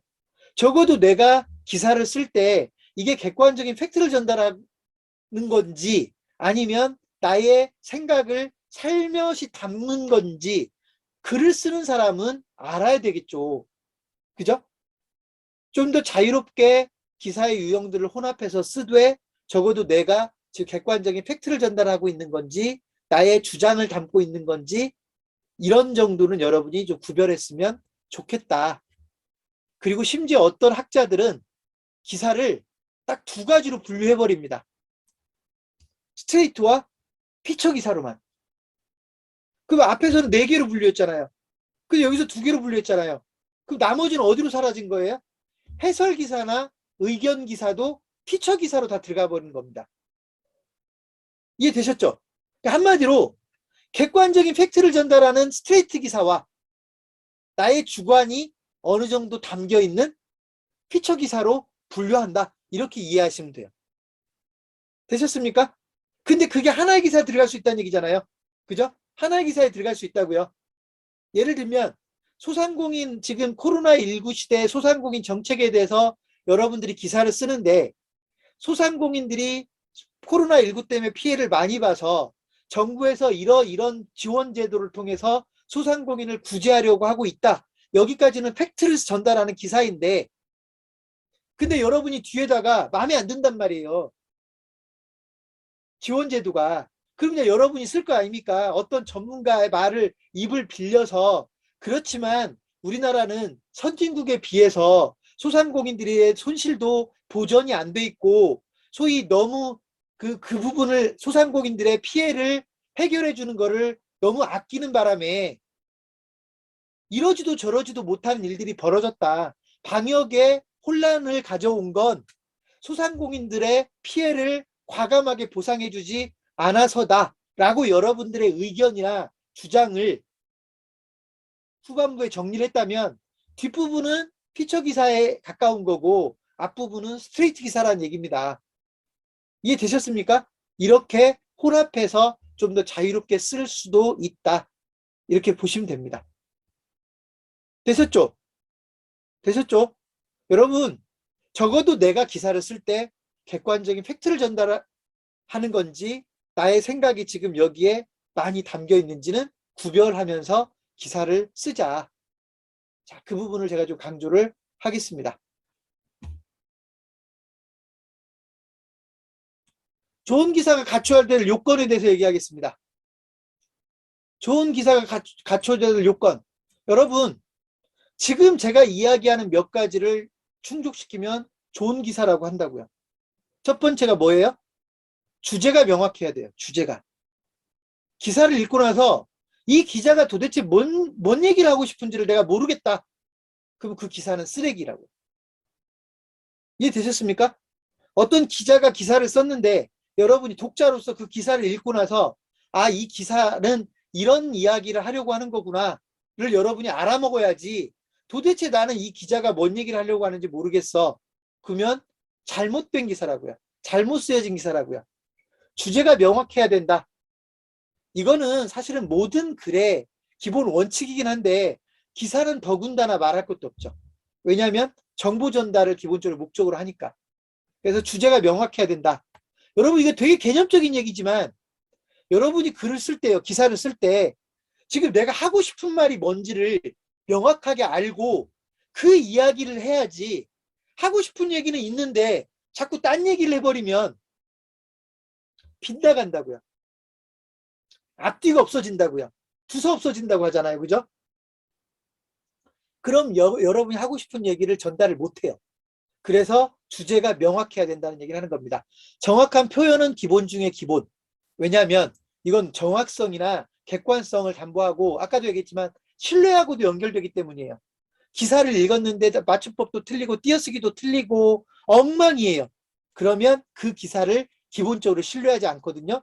정확한 표현은 기본 중에 기본이다. 세 번째, 명료한 내용. 군더더기가 없어야 된다. 여러분 하고 싶은 말이 뭔지는 알겠는데 자꾸 핀트가 막 벗어나요. 그러면 좋은 기사라고 평가하지 않아요. 하고 싶은 이야기와 연결되어 있는 이야기들로만 기사 내용을 구성해야 된다. 그래서 군더더기라는 용어를 썼죠. 그죠? 여러분 군더더기가 무슨 말인지 알죠? 불필요한 이야기를 자꾸 넣어놓으면 오히려 기사는 재미없어진다. 쓸모없어진다라는 얘기입니다. 자, 그 다음 네 번째. 설득력까지 있다면 금상첨화다. 물론 이 경우는 목적이 분명할 때라는 제가 단서를 달긴 했습니다. 모든 기사를 설득력 있게 써야 되는 건 아니에요. 그렇지만 설득력이 있다면 너무 좋죠. 아까 제가 뭐라고 그랬죠? 기사를 쓰는 행위는 영향력을 행사한다고 그랬어요. 그래서 선한 영향력을 우리 끼치며 살자 그랬잖아요. 그렇게 목적이 분명하라면 설득력을 갖춰야 돼요. 그러면 좋은 기사다. 한 페이지밖에 안 되는 내용이지만 5문단, 6문단밖에 안 되지만 설득력을 가지는 기사를 쓸 수 있다고 하면 그건 엄청난 장점입니다. 쉽고 간결해야 된다. 앞에서도 강조됐었죠. 여기서 또 강조되죠. 왜냐하면 쉽고 간결하지 않으면 어려워지기 때문이에요. 쉽고 간결하게 쓰지 않으면 어려워져요. 어려워지면 이해를 못해요. 명료해질 수 없어요. 주제가 명확하게 드러내기가 어려워요. 그래서 전반적으로 망가지는 겁니다. 그래서 여러분 글은 쉽게 쓰는 사람이 잘 쓰는 겁니다. 기사야말로 쉽게 쓰는 사람이 잘 쓰는 겁니다. 그렇게 이해해 주시면 좋겠습니다. 높은 완성도, 충실도 이거는 여기까지 갖추면 더 좋겠다. 이해되셨습니까? 이건 시간이 걸리죠. 그러니까 여러분이 뭐 처음에 기사를 쓰는데 처음부터 높은 완성도, 충실도는 있어야 되겠죠. 충실하게는 써야 되지만 완성도를 높이는 건 여러분이 시간을 투자를 하면서 기사를 쓰다 보면 완성도가 높아진다 이렇게 이해하시면 됩니다. 그렇지만 이제 경력이 많은 사람은 얘기가 다르죠. 예를 들면 10년차 기자가 기사를 쓰는데 완성도가 떨어진다. 이거는 자기 얼굴에 먹칠하는 거죠. 그죠? 여러분 기자는 기사를 실명으로 보통 쓰잖아요. 그러니까 내가 쓴 기사를 내 이름 걸고 썼는데 예를 들면 엉망으로 썼다. 그건 자기 얼굴에 먹칠하는 것이죠. 자, 그래서 완성도와 충실도까지 높으면 좋겠다. 여러분 너무 뻔한 얘기만 쓰여 있나요?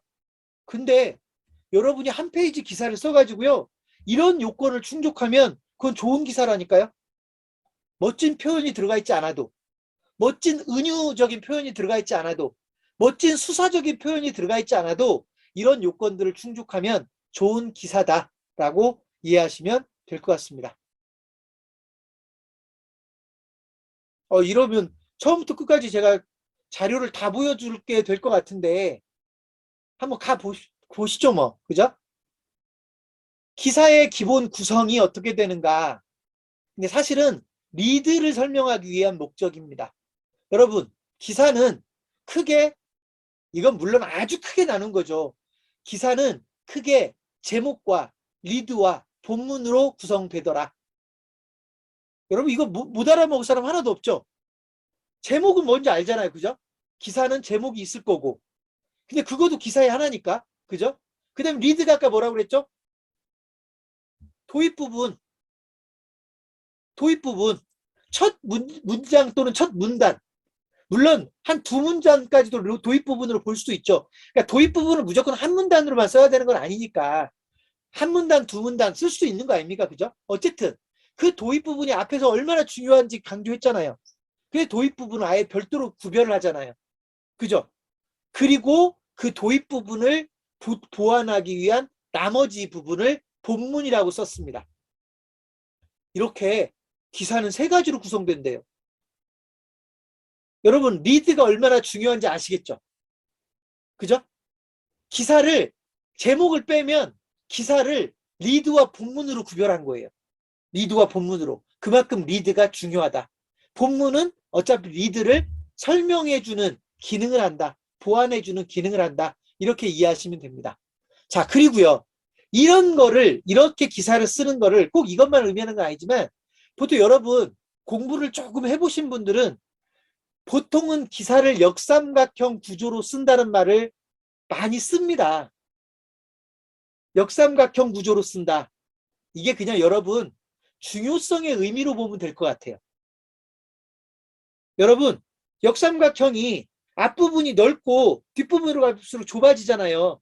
그래서 기사를 쓸 때 중요한 내용을 앞에다 쓰고 점차 덜 중요한 내용 순서로 기사를 쓴다라고 이해해 주시면 좋을 것 같아요. 역삼각형 구조로 쓴다라고 하는 것. 여러분 전통적인 언론사에서는 이런 이유가 있어요. 여러분 내가 기사를 썼어요. 제가 기사를 썼어요. 데스크에 넘깁니다. 그럼 전통적인 신문사는 종이신문을 편집을 해야 될 거 아닙니까? 그런데 제가 기사를 써서 넘겼지만 실제로 제가 쓴 기사를 신문에 얹히다 보면 종이신문에 얹히다 보면 조정을 해야 될 수 있어요. 기사의 분량 같은 거를. 그때 중요하지 않은 내용을 뒷부분에다 써야 편집국에서 데스크에서 뒷부분을 기사를 쳐버린다고요. 날려버려요. 이해되셨어요? 덜 중요한 부분을 날려버리면서 분량을 맞출 거 아니에요. 그래서 기사를 역삼각형 구조로 쓴다고 얘기를 합니다. 근데 여러분은 요즘 뭐 인터넷 신문은 그런 개념으로 하는 건 아니니까 끝까지 안 읽으니까 중요한 내용을 앞에서 담는다라고 보시면 돼요. 이해되셨어요? 끝까지 안 읽을 수 있으니까 중요한 내용을 앞에다 담는 게 먼저다. 그리고 가장 중요한 내용을 리드에 담는다. 이렇게 이해하시면 됩니다. 자, 그런데 그 리드가 그렇게 중요한데요. 리드가 어떤 기능들을 하는지 한 5가지 유형을 써놓은 거예요. 이거는 여러분들이 기사를 시작하는 방법에 대해서 써놓은 거라고 보시면 돼요. 리드의 유형, 리드의 기능은 첫 번째로는 기사의 내용을 전체적으로 간단하고 명료하게 압축하고 요약하는 내용. 예를 들면 여러분 기사를 쓸 때 기사 전체적인 내용을 정리해 주는 거를 앞부분에서 하고 갈 수도 있다고요. 이해되셨습니까? 이런 도입을 이렇게 써먹을 때가 있다. 예를 들어서 4월 20일부터 프랜차이즈 전문가 양성 과정이 시작됩니다. 창업경영신문에서 4월 20일부터 프랜차이즈 전문가 양성 과정을 시작하는데 화상회의 형식으로 시작이 돼서 전국 어디에서나 이 교육을 받을 수 있다. 이 기사 내용을 앞에서 먼저 뿌려주고 가는 거예요. 그러면서 하나씩 이제 이야기를 좀 더 세부적으로 갑니다. 이 프랜차이즈 전문가 과정은 누구를 위한 교육인지, 어떤 내용으로 구성되는지, 어떤 방식으로 교육을 하는지, 신청을 어떻게 하는지 등등을 뒤에다가 순차적으로 본문으로 집어넣는 거죠. 이해되셨어요? 리드에서 교육 전체적인 내용을 요약을 하고 그 각각의 내용을 뒷부분에서 본문에서 하나씩 세부적으로 다뤄준다. 이렇게 리드는 기사 내용을 간단하고 명료하게 압축하는 방식으로 리드를 구성하기도 한다. 이거 방법입니다. 또 어떤 방법으로 리드를 쓰기도 하냐면 기사의 가치와 비중을 강조한다. 무슨 말이냐? 야, 내가 지금부터 당신들한테 중요한 얘기를 할 거야. 여러분, 오늘 제가 교육을 시작하면서 뭐라고 그랬죠? 기사를 작성한다라는 의미는, 기사를 작성할 수 있다는 의미는 기사를 통해서 누군가와 소통을 하는 능력이 되는 거고, 언론사를 활용할 수도 있는 거고, 심지어는 보도자료까지 작성할 수 있어서 홍보 대행까지도 할 수 있다. 제가 이 얘기를 먼저 하고 갔잖아요. 그죠? 목적이 뭘까요? 교육 끝까지 성실하게 들으십시오라는 얘기예요.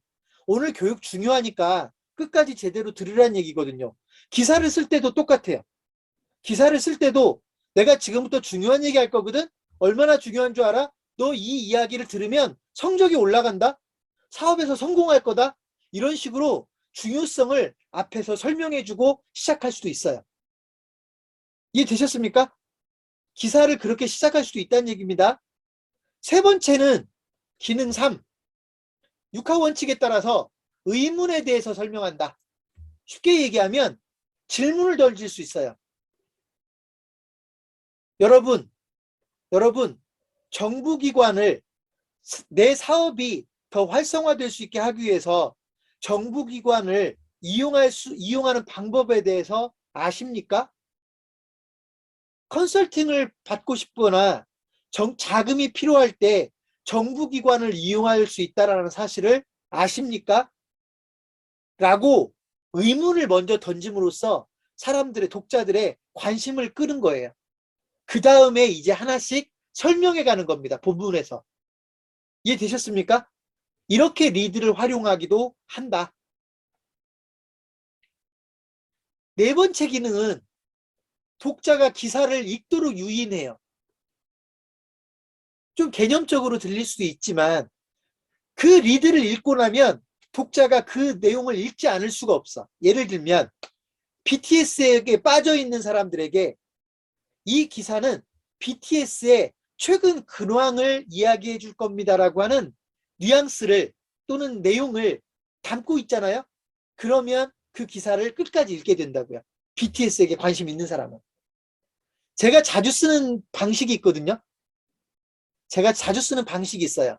기사를 쓸 때 누군가의 이야기를 인용하는 것부터 기사를 시작을 해요. 제가 쓴 기사들을 보면 그런 기사가 꽤 많아요. 누군가의 이야기를 인용을 해요. 그냥 아예 큰 따옴표로 인용을 해버려요. 한 문단 자체를 누군가의 말을 그대로 전달해요. 그러면 그 말이 중요한 말일 거 아닙니까? 그 말을 읽은 사람은 이 말의 배경에 대해서 끝까지 읽고 싶어 해요. 이해되셨습니까? 이런 식으로 독자가 기사를 읽도록 유인하는 기능을 리드에 담기도 하더라. 마지막 5번째로, 사실 마지막이라는 표현이 좀 그렇죠. 리드는 훨씬 더 다양하게 나올 수가 있기 때문에 마지막이라고 할 수는 없고, 오늘 제가 여기다 정리해 놓은 것 중에 마지막 5번째는 편집자가 제목을 다는데 용이하도록. 무슨 말이냐면, 여러분 실제로 기사를 쓰는 사람하고 편집자하고 분리되어 있는 경우가 많아요. 신문사들, 특히나 규모가 있는 신문사들은요, 기사를 쓴 기자가 따로 있고 맨 마지막에 최종 편집을 다른 사람이 하기도 하거든요. 그걸 보통 데스크라고 하는 거예요. 편집 기자와 취재 기자를 분리하기도 합니다.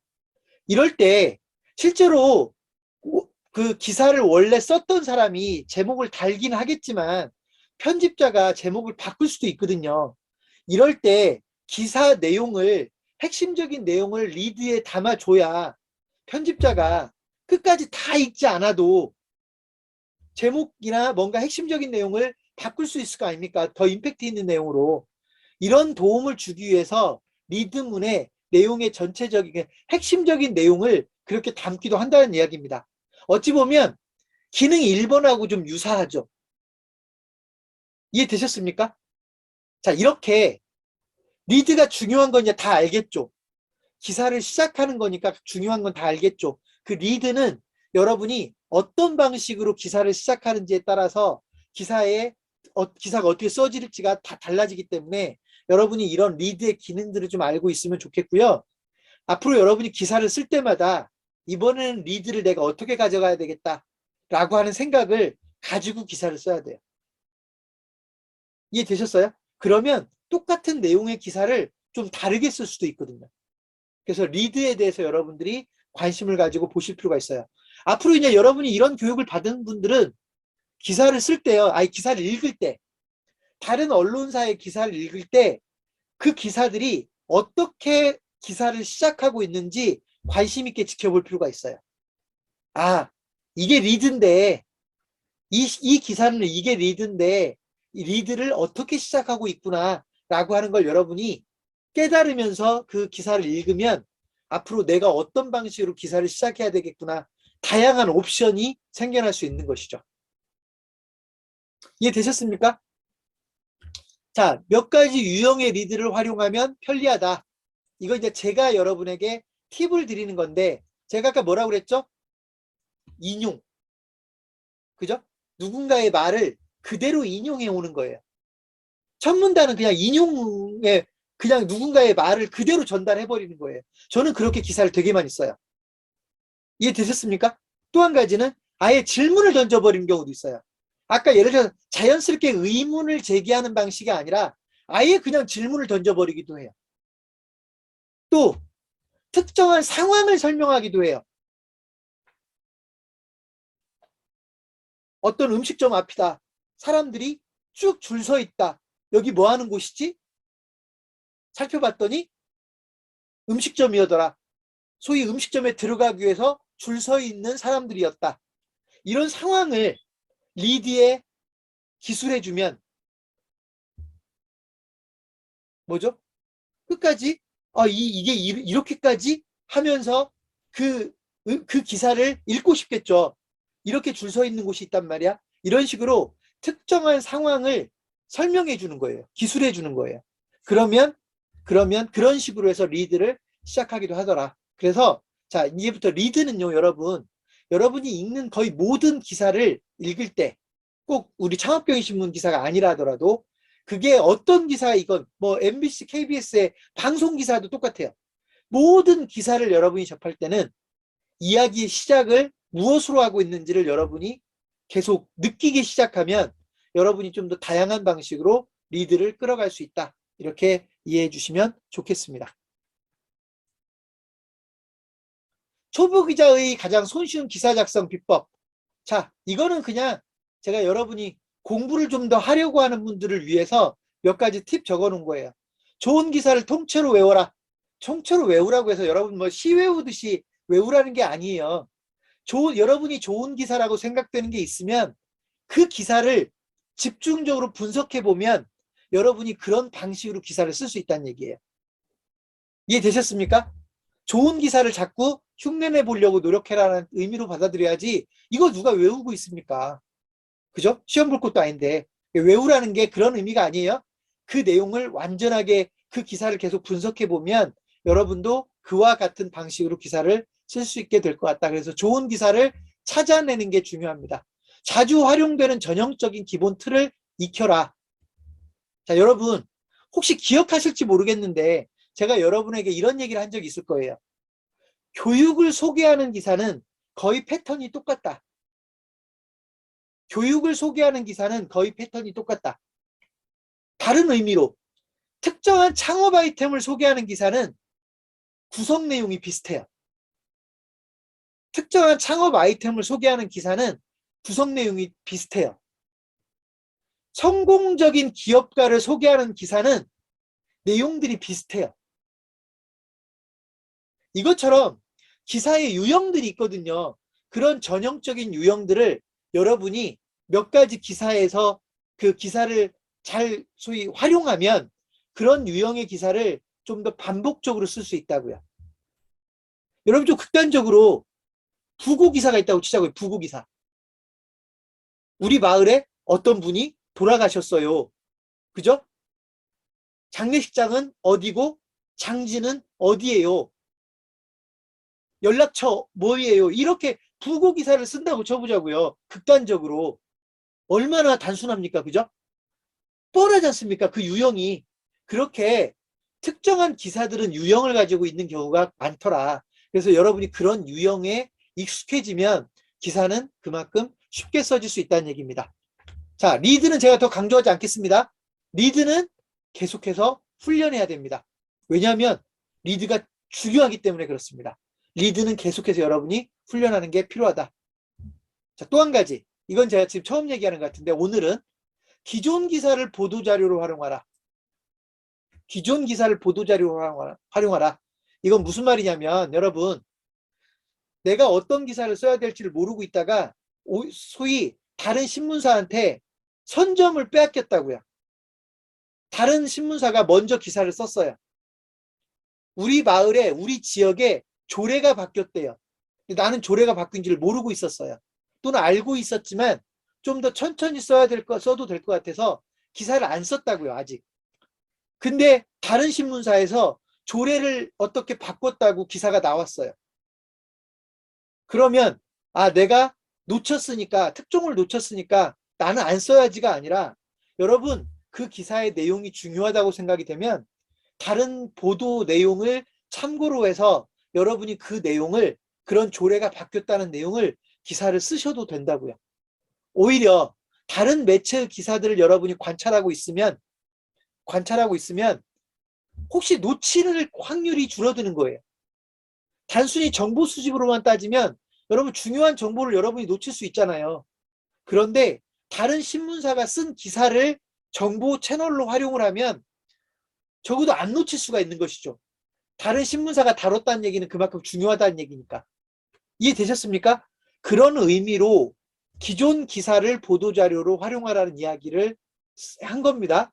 다만 전제 조건이 뭐냐면 일반적인 보도자료는 베껴도 되잖아요. 어떤 회사가 또는 어떤 공공기관이 보도자료를 써가지고 보내준 거는 내가 그걸 베껴도 된다고요. 그렇지만 여기서 다른 기사를 보도자료로 쓸 때는 당연히 베끼면 안 되죠. 왜냐하면 그건 어디까지나 그 신문사의 재산이라고요. 그 기사는. 그렇기 때문에 그 기사를 베끼면 안 되죠. 정보만 습득을 해야죠. 정보만. 이해되셨습니까? 그래서 다른 기사를 보도자료로 활용하면 여러분들이 정보를 놓치지 않을 수 있다라고 이야기하는 겁니다. 또 한 가지. 이것도 제가 저희 직원들한테 되게 많이 강조하는 건데요. 일문일답식으로 기사를 자유롭게 써라. 인터뷰식이나 Q&A 방식.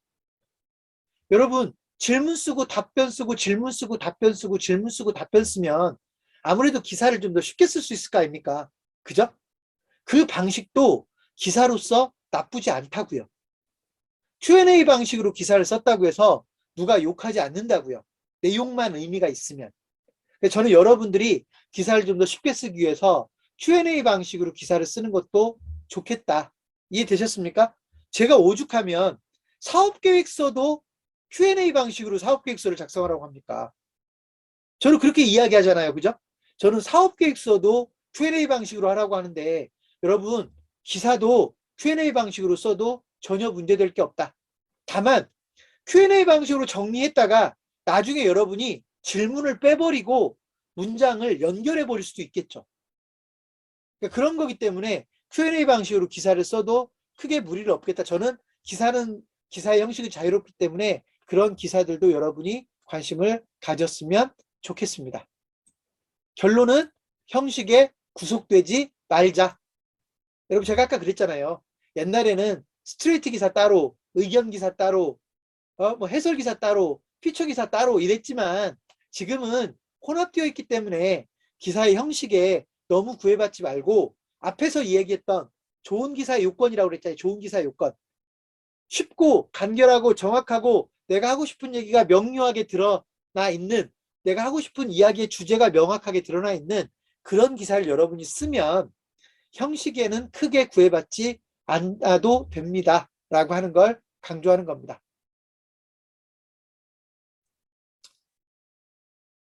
여러분 그 뒷부분은 제가 제 생각을 그냥 정리한 거여서 제가 일단 화면을 안 띄우고 얘기를 할게요. 왜냐면 혹시라도 이런 내용이 어딘가로 흘러가서 저 사람 모르고 강의한다라는 얘기를 할 수도 있을 것 같아서 제가 이 부분은 화면 띄우지 않겠습니다. 그냥 요령이기 때문에 그렇습니다. 요령이기 때문에 그렇습니다. 지금부터 제가 기사를 쓰는 몇 가지 제가 자주 쓰거나 또는 제가 강조하는 요령들을 얘기할 건데 그 방식을 여러분들이 꼭 좀 활용해 보셨으면 좋겠습니다. 첫 번째, 인용입니다. 인용. 여러분, 인용이라고 하는 건 따옴표, 물론 인용을 꼭 큰 따옴표로만 인용을 하지는 않아요. 간접적으로 인용하기도 하죠. 누군가가 뭐라고 얘기했다라고 말한 기사를 썼으면 그거는 따옴표를 안 쓰잖아요. 그죠? 근데 여러분 기사들 읽어보면 따옴표를, 큰 따옴표를 이용해가지고 되어 있는 부분들이 되게 많잖아요. 그 인용을 잘 활용하면 기사 쓰기가 훨씬 쉬워집니다. 예를 들면 어느 교육기관에서 어떤 교육을 언제부터 시작할 거다라고 하는 기사를 쓰는데 그 기사를 쓸 때 그 교육기관의 관계자의 말을 별도로 따옴표로 만든단 말이에요. 인용을 한단 말이죠. 또는 그 교육을 과거에 들었던 사람의 감정을, 평가를 인용으로 담아둘 수도 있잖아요. 그쵸? 이런 식으로 특정한 기사에 인용을 얹으면 기사가 더 생동감 있게 보여요. 여러분, 이거 방송에서는 어떻게 나오죠? 실제로 화면이 바뀌잖아요. 예를 들면 9시 뉴스를 보다 보면 앵커가 진행을 하다가 어떤 기자한테 넘기잖아요. 넘겼는데 그 기자가 쭉 기사를 이야기하다가 누군가의 인터뷰를 잠깐 보여주고 오죠. 이런 게 인용이라고요. 일종의. 그러니까 그게 방송에서만 써먹을 수 있는 게 아니라 여러분이 쓰는 기사에서도 인용을 얼마든지 할 수 있다고요. 우리 지역의 지자체에서 이런 제도를 시작한다고 합니다. 라고 하는 스트레이트 기사를 쓰는데 여기에 그 기사가 만약에 그 내용을 발표한 곳이 지역경제과예요. 그러면 지역경제과장 이야기를 인용 문구로 기사에 추가적으로 넣어버리면 기사는 훨씬 더 생동감 있게 느껴질 수 있다. 그리고 더 객관적으로 보여요. 왜냐하면 그 얘기를 한 사람들을 드러내주는 거잖아요. 이해되셨습니까? 그래서 여러분이 인용을 좀 자주 써먹으면 좋겠다. 제가 기자들을 훈련시킬 때 심지어는요, 무조건 인용을 집어넣으라고까지 얘기를 해요. 기사를 쓸 때 무조건 인용을 집어넣으라고 얘기를 해요. 여러분 보도자료 받아보면 거기에도 인용 문구들이 대부분 들어가 있죠. 이해되셨습니까? 지자체에서 여러분들이 보도자료를 받을 때 뒷부분은 대개 인용 문구들이 들어가 있죠. 그리고 저는 오늘 뭐라고까지 얘기했죠? 저는 심지어 리드를 쓸 때도 인용을 하기도 한다 그랬죠. 그죠? 그래서 인용이라고 하는 거를 여러분이 잘 활용하면 기사를 좀 더 쉽게 쓸 수 있어요. 분량을 좀 쉽게 늘릴 수 있어요. 이런 경우 있잖아요. 하고 싶은 얘기는 다 끝났는데 5문단밖에 안 채워졌어요. 분량이 내 마음에 좀 안 들어요. 그럴 때는 인용으로 문단을 좀 더 늘릴 수 있어요. 이해되셨습니까? 이런 게 나름대로의 요령이라고요. 그래서 인용을 적극적으로 활용하자. 두 번째, 사진과 이미지의 활용입니다. 사진과 이미지를 활용하는 건 너무나 좋은 방법이고요. 물론 가급적이면 사진, 그 기사 내용과 관련된 이미지를 넣어야 되겠죠. 관련된 사진을 넣어야 되겠죠. 그러면 기사를 이해하는 데도 도움이 되겠죠. 이렇게 사진과 이미지가 있는 기사와 없는 기사는 천지 차이가 난다. 이해되셨습니까? 다만 주의할 게 저작권은 침해하면 안 되죠. 그러니까 제가 이거는 다른 자리에서 이야기를 했지만 허락받지 않은 이미지나 사진, 여러분이 직접 찍지도 않았고 여러분이 만든 이미지도 아닌데 어딘가 인터넷에 떠돌아다닌다고 여러분이 그거를 가져다가 기사에 올려버리면 저작권법 위반이 될 수 있다. 나중에 형사처벌 될 수도 있어요. 손해배상을 해줘야 될 수도 있어요.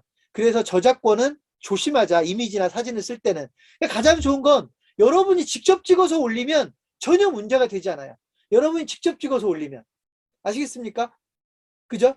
이미지를 쓸 때는 물론 무료로 쓸 수 있는 이미지들을 쓰는 공간들이 있긴 한데 오늘 그것까지 설명하기는 좀 그렇고 여러분들이 찾아보면 이미지를 무료로 쓸 수 있는 곳들이 있긴 하거든요.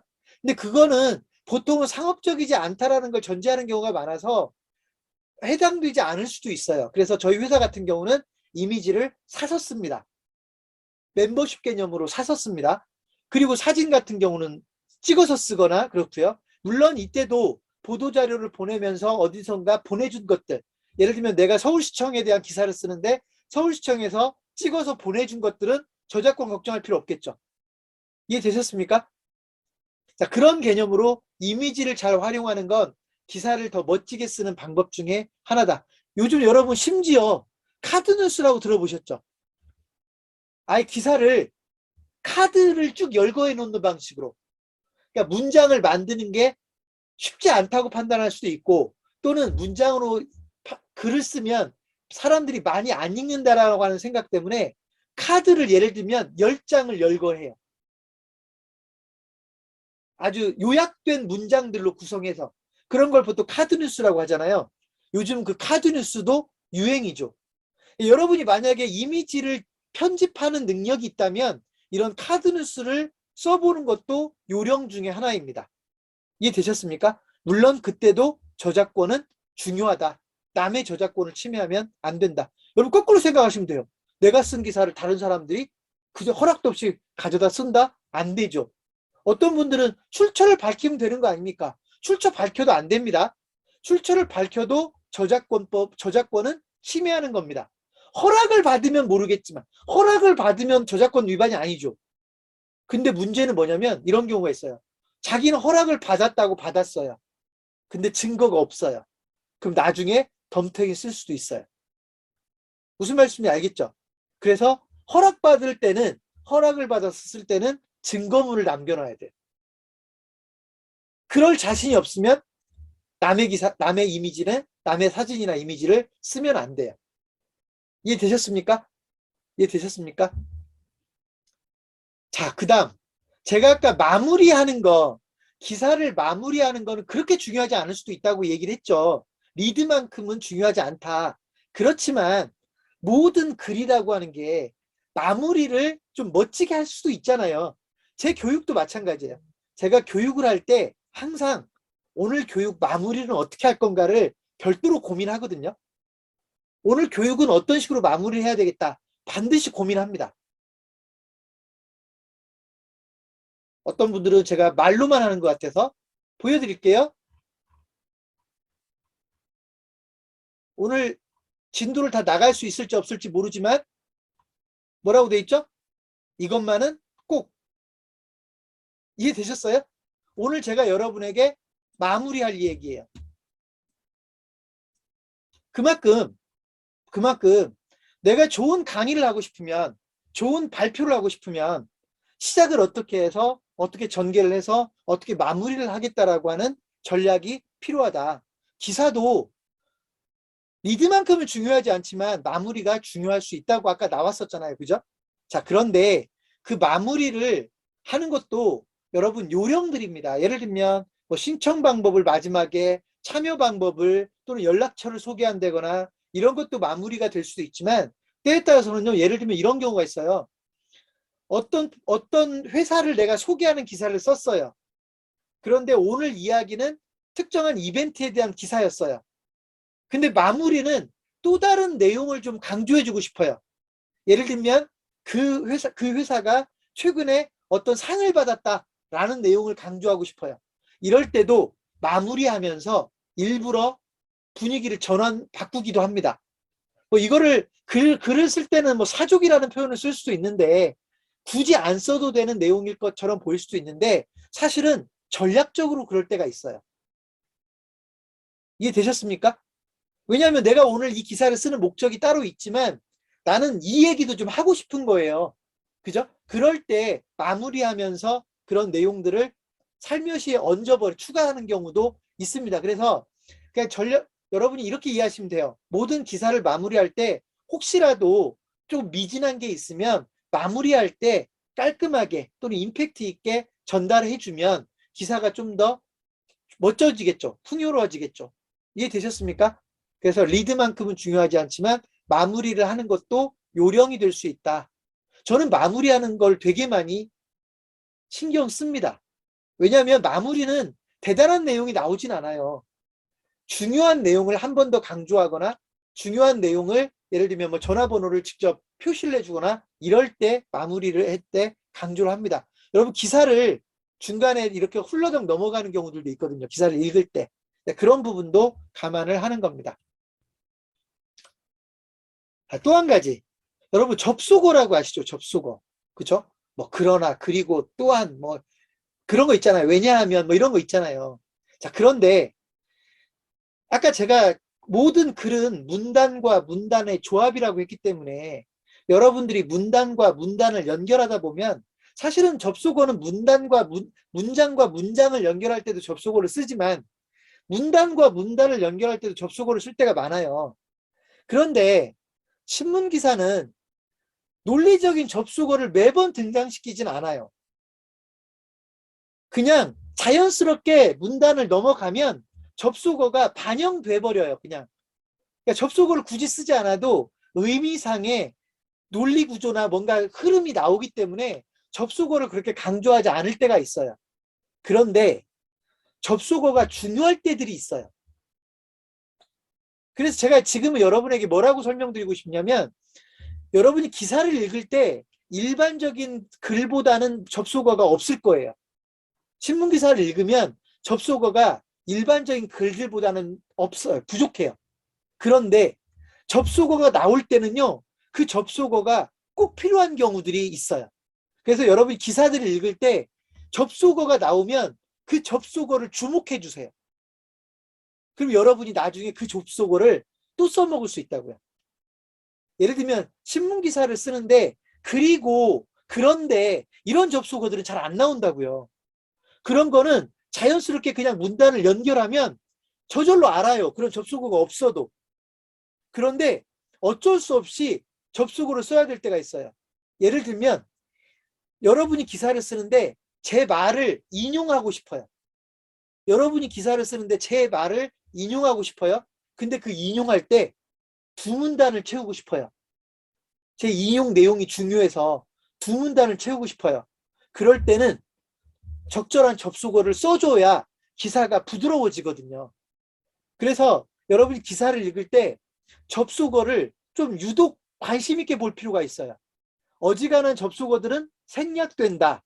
하지만 어떤 기사에 접속어가 나왔다면 그 접속어는 의미를 전개하는 데 있어서 매우 중요한 역할을 하는 경우가 많더라. 이해되셨습니까?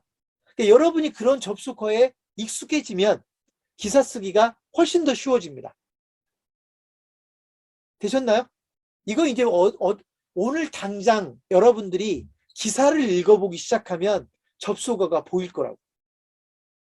이해되셨죠? 접속어가 기사에 나오는 접속어들은 여러분들이 유독 관심 있게 들여다볼 필요가 있다. 왜 이 접속어를 생략하지 않고 넣었을까? 그리고 그렇게 기사에 자꾸 등장하는 접속어들을 여러분들도 자꾸 써보는 것도 의미가 있는 겁니다. 이해되셨습니까? 그래서 접속어를 강조를 합니다. 자, 또 한 가지 어떤 분들이 이렇게 질문을 해요. 기사는 존댓말로 써야 됩니까? 반말로 써도 됩니까? 여러분 일반 신문 기사를 읽어보면 반말로 쓰여 있어요. 그죠? 근데 방송을 들어보면 존댓말로 하죠. 그렇잖아요. 뉴스에서 그런다, 저런다 이렇게 할 수는 없잖아요. 존댓말을 쓰잖아요. 이게 일반적인 공식이긴 한데 여러분 신문 기사가 존대로 쓰여 있어도 거부감이 있진 않아요. 특히나 여러분처럼 아직 기사 쓰는데 익숙하지 않아서 분량을 조금이라도 더 늘리고 싶으면 그냥 존댓말로 쓰세요. 이해되셨습니까? 그렇다보다는 그랬습니다가 좀 더 길잖아요. 그죠? 여러분 단어 하나 때문에 두 줄이 되기도 하고 세 줄이 되기도 합니다. 세 줄이 되기도 하고 네 줄이 되기도 합니다. 단어 하나 때문에. 그러니까 여러분이 반말로 쓰고 존댓말로 쓰는 거에 따라서 어찌 보면 기사의 분량이 달라지기도 합니다. 제가 아까 이 화면 내린 이유를 알겠죠? 이거는 제가 이거 어디 가서 교육을 하겠습니까? 여러분이 저하고 일할 사람들이니까 제가 이 내용을 교육을 하는 거지. 무슨 반말로 기사를 씁니까? 존댓말로 씁니까? 이런 거를 교육을 하겠습니까? 그죠? 근데 제가 그러면서 오히려 존댓말로 기사를 써도 나쁘지 않다. 왜냐면요. 여러분이 쓴 기사를 읽는 사람 여러분 동네 분들일 거 아니에요. 여러분 마을 주민들 아니에요. 존대해 주라고요. 그래도 별로 문제 될 건 없다. 다만 극존칭을 쓰면 안 되겠죠. 그러셨습니다. 저러셨습니다 하면 안 되죠. 그죠? 그냥 그랬습니다. 저랬습니다 정도는 그런 정도의 존대는 해도 좋겠다. 저는 거부감 없더라고요. 그런 기사에 대해서. 물론 아마 근데 정통으로 기사 쓰는 걸 가리키는 곳에서는 그런 말을 쓰지 않을 것 같아요. 이해되셨습니까? 그냥 여러분들이 융통성 있게 활용하시면 좋겠습니다. 분량 얘기하겠습니다. 여러분 기사의 분량 항상 스트레스가 될 수 있습니다. 기사의 분량 너무 길게 쓰지 마라. 물론 나중에 여러분이 글을 자유자재로 쓸 수 있어서 하고 싶은 이야기를 충분히 분석적으로 해설까지 담아가면서 쓰려면 기사가 길어질 수도 있어요. 그리고 저도 잡지 같은데 기고를 할 때는 당연히 기사를 길게 씁니다. 그런데 여러분 우리는 보통 인터넷 신문에다 기사를 쓰는 걸 전제하잖아요. 그러면 기사를 길게 쓰지 마세요.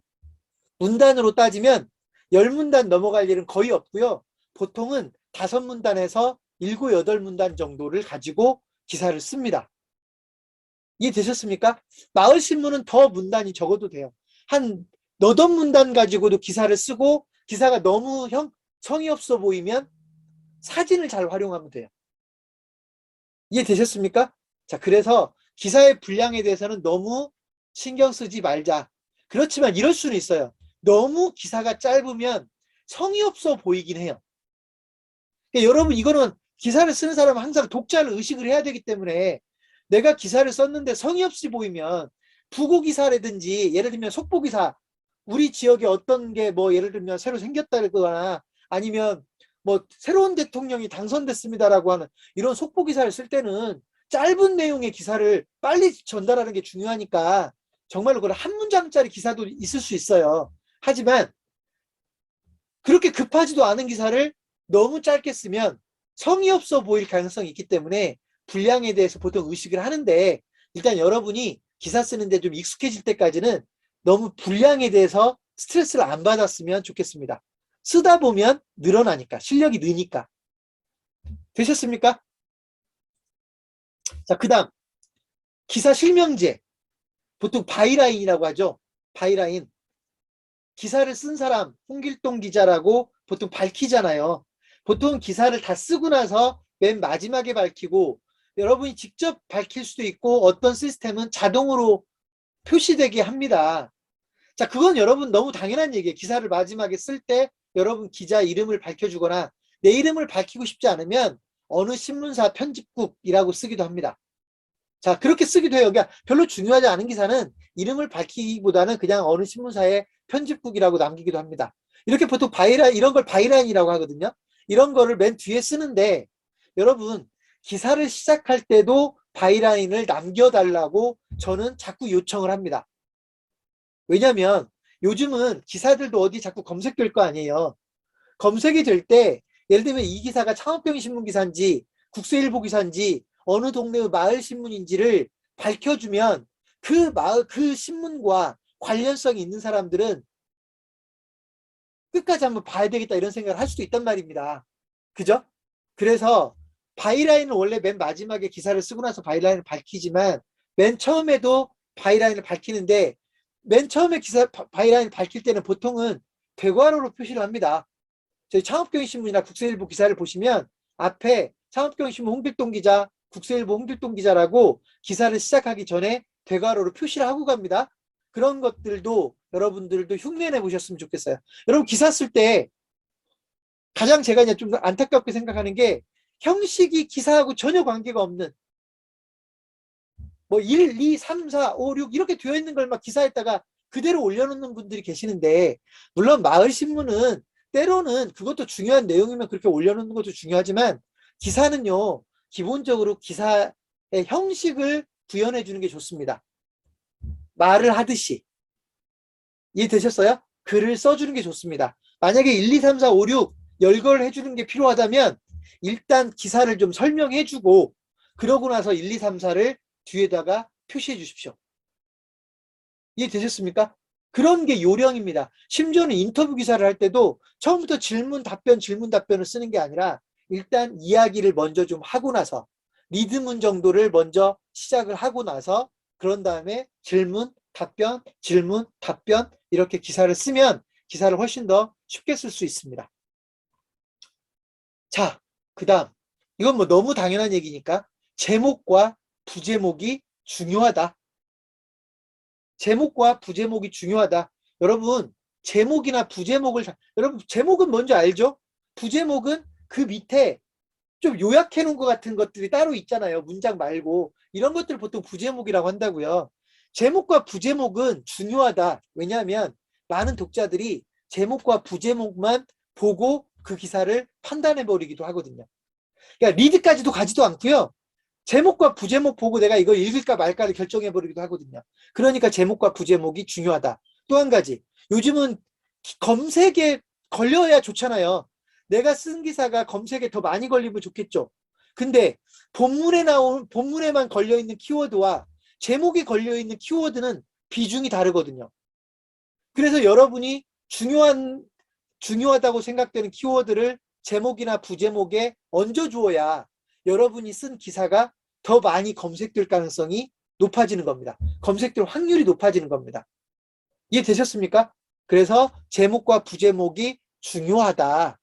그리고 가끔씩 제목을 너무 길게 쓰는 분들이 있는데 여러분 홈페이지에 기사를 쓸 때는요. 가급적이면 줄이 안 바뀌는 정도. 실제로 편집이 보여졌을 때 홈페이지에 보여졌을 때 줄이 안 바뀌는 정도의 제목이 좋습니다. 줄이 바뀌면 물론 어쩔 수 없이 줄이 바뀔 정도의 길게 제목을 써야 될 때가 있긴 하지만 가급적이면 줄이 바뀌지 않을 정도의 길이를 유지해 주는 것도 좋다. 그리고 제목이 또 너무 짧아도요. 편집하는데 애를 먹을 수가 있어요. 그래서 적절한 길이를 조정해주고 제목이나 부제목에 기사의 내용을 담아주는 게 좋다. 중요한 내용을 담아주는 게 좋겠다. 가끔은 중간 제목을 표시해주기도 하거든요.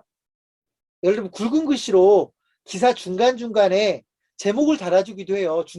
그런 걸 중간 제목이라고 하는데 이건 이제 기사를 길게 쓸 때는 의미가 있는데 기사를 짧게 쓸 때는 별로 중요하지 않아서 제가 중간 제목은 특별히 강조하지 않겠습니다. 자, 그 다음 여러분 키워드가 중요하다는 얘기 들어보셨죠? 블로그 같은 거 교육받을 때 키워드가 중요하다는 얘기 들어보셨죠?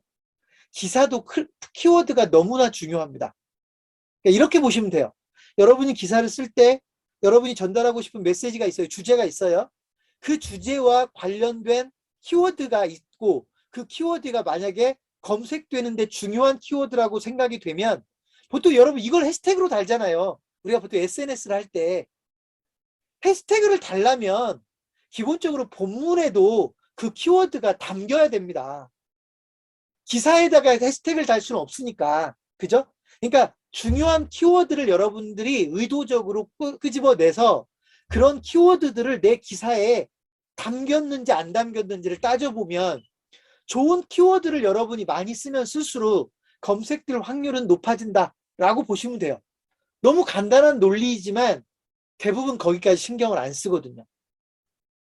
이해되셨습니까? 그래서 기사를 쓸 때 키워드에 신경 쓰자. 물론 그 키워드도 아까 제가 말씀드렸듯이 제목에 나오는 키워드와 본문에 나오는 키워드는 비중 자체가 다를 수 있다는 건 아셔야 됩니다. 그래서 제목이나 부제목에 있는 키워드는 훨씬 더 여러분들이 강조해야 됩니다. 자, 마지막으로 제가 방금 전에 잠깐 언급을 하긴 했는데 편집이 어떻게 되는지를 확인하는 게 중요합니다. 기사를 써서 여러분 보통 이제 기사를 쓸 때는 관리자 모드에서 쓰잖아요. 관리자 페이지에서 쓰는데 거기서 여러분 눈에 정상적으로 보였다고 해서 실제로 홈페이지에서 정상적으로 보이지 않을 수도 있거든요.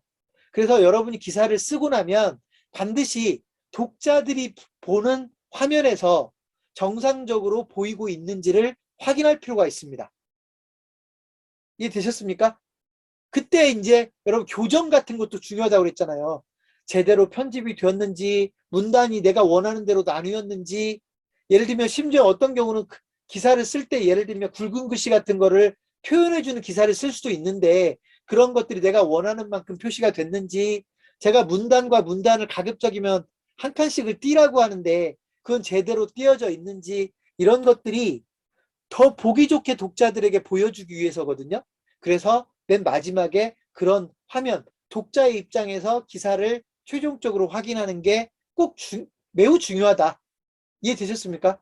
그런 내용을 제가 여러분에게 강조하고 싶습니다. 자, 여러분. 근데 생각해보면 대부분 제가 여러분에게 강조했던 이야기들이잖아요. 그죠? 그죠? 전체적으로 정리해서 말씀을 드리지 않아서 그렇지 그동안 쭉 강조했던 내용들이 많이 섞여 있습니다.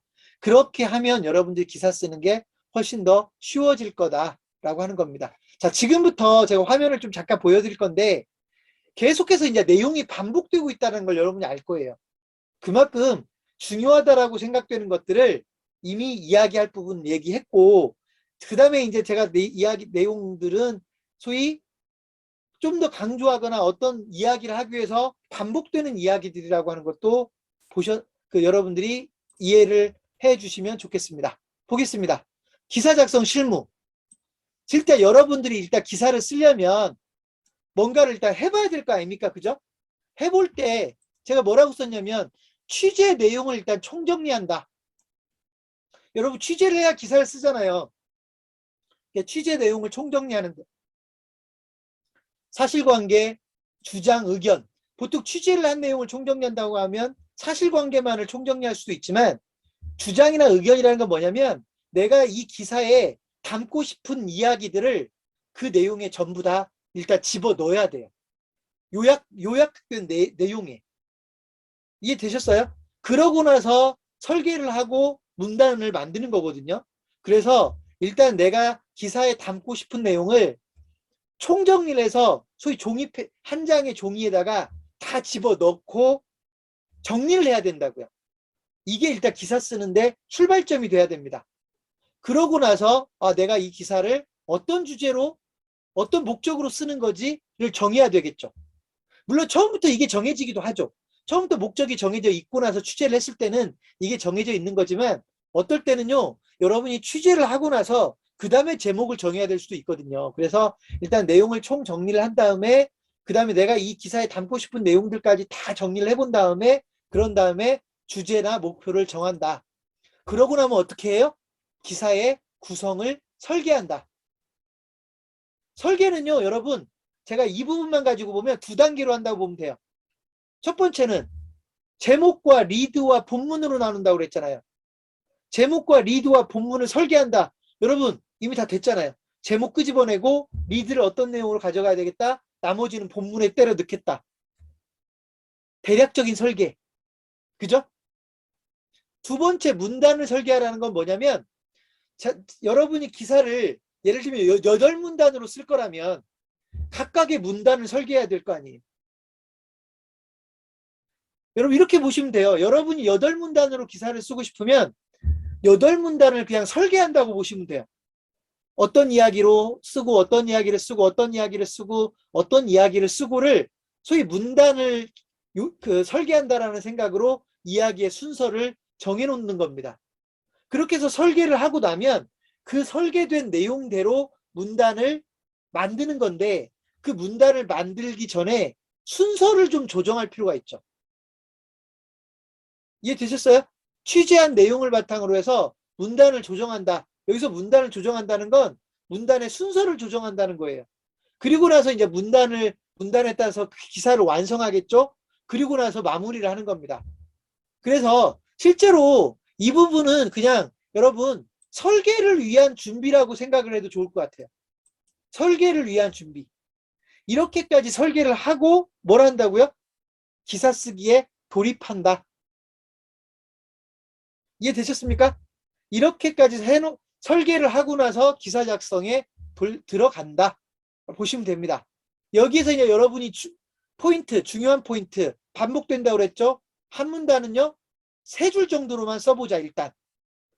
훌륭하다 그래도. 그리고 전체 문단은 5문단에서 8문단 정도면 적어도 인터넷 신문에 기사를 쓰는데 크게 문제가 없다. 그리고 어떤 기사를 쓸 것인지 핵심 주제가 앞에서 결정됐잖아요. 그죠? 그 내용들을 문단별로 배정을 해야 되겠죠. 문단별로 그 내용들이 일관되게 들어가는지, 키워드는 어떤 건지를 끄집어내야 되는 겁니다. 그래야 그런 내용을 실제 기사를 쓸 때 담아줄 수 있으니까. 그리고 기사의 세부적인 내용을 설계를 이제 합니다. 이때 제가 뭐라고까지 요구했어요? 지금 한 문단을 한 줄로 설계한다. 그러니까 여러분, 제가 8문단의 기사를 쓸 때 제가 기사를 아직 잘 쓸 자신이 없으면 8줄 정도의 설계를 한다라고 보셔도 좋죠. 이해되셨습니까? 이렇게까지 설계를 해서 기사를 쓰면 기사를 훨씬 더 잘 쓸 수 있다. 한 페이지 정도의 기사를 쓰는데 이렇게까지 해야 됩니까? 네, 그래야 더 논리적인 일관된 기사를 쓸 수가 있죠. 그리고 문단별로 기사를 쓰고 제목과 부제를 확정하고 문단을 추가하거나 생략하는 조정 작업을 할 수도 있다. 그리고 맨 마지막에 교정, 사진이나 이미지 등 마무리 작업이 필요하다. 이게 기사를 쓰는 순서예요. 그러니까 여러분들이 이 순서로만 접근할 수 있으면 사실은 기사 쓰는 게 그렇게 어렵지 않죠.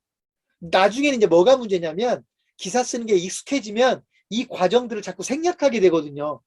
그러면서 오히려 더 어려워지기도 해요. 그러니까 여러분들이 기사 쓰는 게 좀 막힌다 싶으면 처음부터 좀 더 어려운 기사라거나 좀 더 길게 써야 되는 기사라거나 내용의 구성이 좀 더 짜임새 있어야 된다고 생각이 되면 제가 지금 말씀드린 방법으로 설계를 해보면 좋겠습니다. 실전 한번 해볼까요? 여러분 제목이 뭐라고 돼 있어요?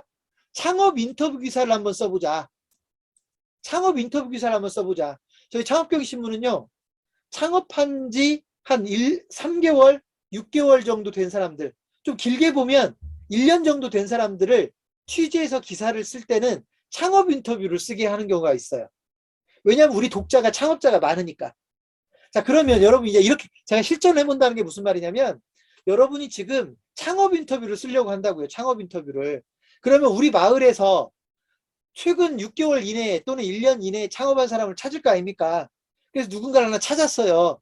저 매장은 6개월 전에 창업을 했지. 그럼 내가 저 사장님을 인터뷰해서 창업 인터뷰를 써야 되겠다. 여기까지는 여러분이 생각해 볼 수 있잖아요. 이때 제가 지금 여러분에게 뭘 보여주고 싶은 거냐면 문단을 설계한다라는 걸 보여주고 싶은 거예요. 문단을 설계한다라는 게. 문단을 여러분 생각을 해보세요. 창업자의 입에서 어떤 말을 듣고 싶어요? 창업자의 입에서 듣고 싶은 이야기들이 있을 거 아니에요. 그 이야기를 제가 일종의 질문지처럼 정리를 했죠. 보세요. 그 창업자가 어떠한 배경에서 창업하게 되었는지.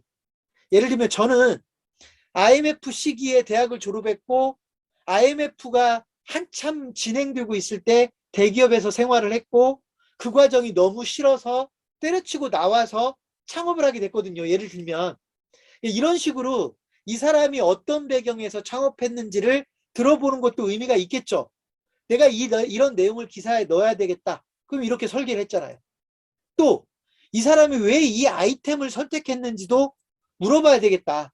그 내용이 하나의 문단을 구성할 수 있겠죠. 이해되셨습니까? 왜 이 사람이 놀부를 선택했는지, 이 사람이 왜 교촌을 선택했는지, 교촌의 어떤 부분에 매력에 빠졌는지. 이거는요, 여러분, 보통 홍보 목적으로 기사를 쓸 때는 이런 게 되게 중요해요. 왜 이 사람이 이 아이템을 선택했을까를 써주면 홍보에 도움이 될 거 아닙니까? 세 번째, 이 사람이 선택한 아이템이 있을 건데 그 아이템이 어떻게 차별화되어 있는지, 이 아이템으로 창업을 했을 때는 뭔가 성공할 수 있다는 믿음에 창업을 했을 거 아닙니까? 성공 전략이 뭐였는지 물어봐야 되겠죠. 그래야 다른 창업자에게 도움이 될 거 아닙니까? 그런 것들을 또 한 문단 또는 2문단으로 쓸 수도 있겠다. 그래서 정리를 한 거죠. 창업을 준비하는 과정에서 어떤 게 힘들었어요? 라고 질문해 볼 수 있겠죠. 그죠? 마치 에피소드처럼 이분이 창업을 준비하는 과정에서 이런 특이한 경험을 했는데 이거 기억에 오래 갈 것 같아요. 이런 내용을 기사에 남겨주는 거예요. 일종의 앞에서 얘기했던 피처 기사 같은 거죠. 이해되셨습니까? 흥미를 좀 끌고 이 사람이 얼마나 힘든 상황을 극복해냈는지를 보여주는 것이죠. 자, 어디까지 가고 싶으세요? 나중에 프랜차이즈 본사까지 한번 만들어 보고 싶으세요? 돈을 얼마나 벌고 싶으세요? 이런 꿈을 물어보는 것이죠. 이해되셨습니까? 그리고 제가 마지막에 뭘 담아놨어요? 혹시 후배 창업자들에게 해주고 싶은 얘기가 없는지. 여러분 보통 이런 얘기는 기사의 후반부를 장식을 하죠. 마지막으로 제가 다른 창업자들에게 이런 조언을, 이런 유의사항을 강조하고 싶습니다. 여러분, 지금 제가 질문한 6가지를 문단으로 구성하면 그냥 창업 인터뷰 기사가 되고요. 더 쉽게 쓰고 싶으면 이 질문을 그냥 아예 남겨버리는 거예요. 그리고 그 질문에 대한 답을 쓰는 방식으로 기사를 쓰면 더 쉽게 쓸 수 있겠죠. 그리고 처음부터 질의응답으로 가기 싫으면 내가 왜 이 사람을 인터뷰하게 됐는지, 어떤 매장의 사장님인지를 리드에다가 밝혀주면, 그죠? 줄 서서 먹는 음식점으로 유명한 우리 동네의 대박집을 소개하겠습니다. 창업 인터뷰를 소개하겠습니다라고 하면 리드가 될 수 있겠죠. 이해되셨습니까? 이렇게 기사를 활용하면 좋겠다. 이렇게 기사를 쓰면 좋겠다. 이렇게 설계를 하면 여러분이 훨씬 쉽게 쓸 수 있다는 거죠. 자, 포인트는 뭐냐면 문단 하나를 한 줄로 설계할 수 있다. 여러분 이거 공감하세요? 한 문단을 한 줄로 설계할 수 있다. 그럼 내가 10문단을 쓰려면 10줄로 설계할 수 있죠. 제가 실제로 강의를 설계할 때 그렇게 합니다. 내가 지금 2시간을 교육을 해야 된다. 2시간 동안에 내가 어떤 얘기들을 할 수 있지? 일단 할 얘기를 쭉 정리를 합니다. 그리고 나서 그걸 순서대로 정리를 합니다. 그리고 제가 아까 지금 여러분에게 보여주고 싶은 것처럼 이렇게 이 부분은 이렇게 설명을 해야 되겠다라고 보여주는 거죠. 제가 지금 여러분의 강의 노트 보여주는 거잖아요. 그죠? 자, 제가 준비한 이야기의 절반까지밖에 못 왔어요.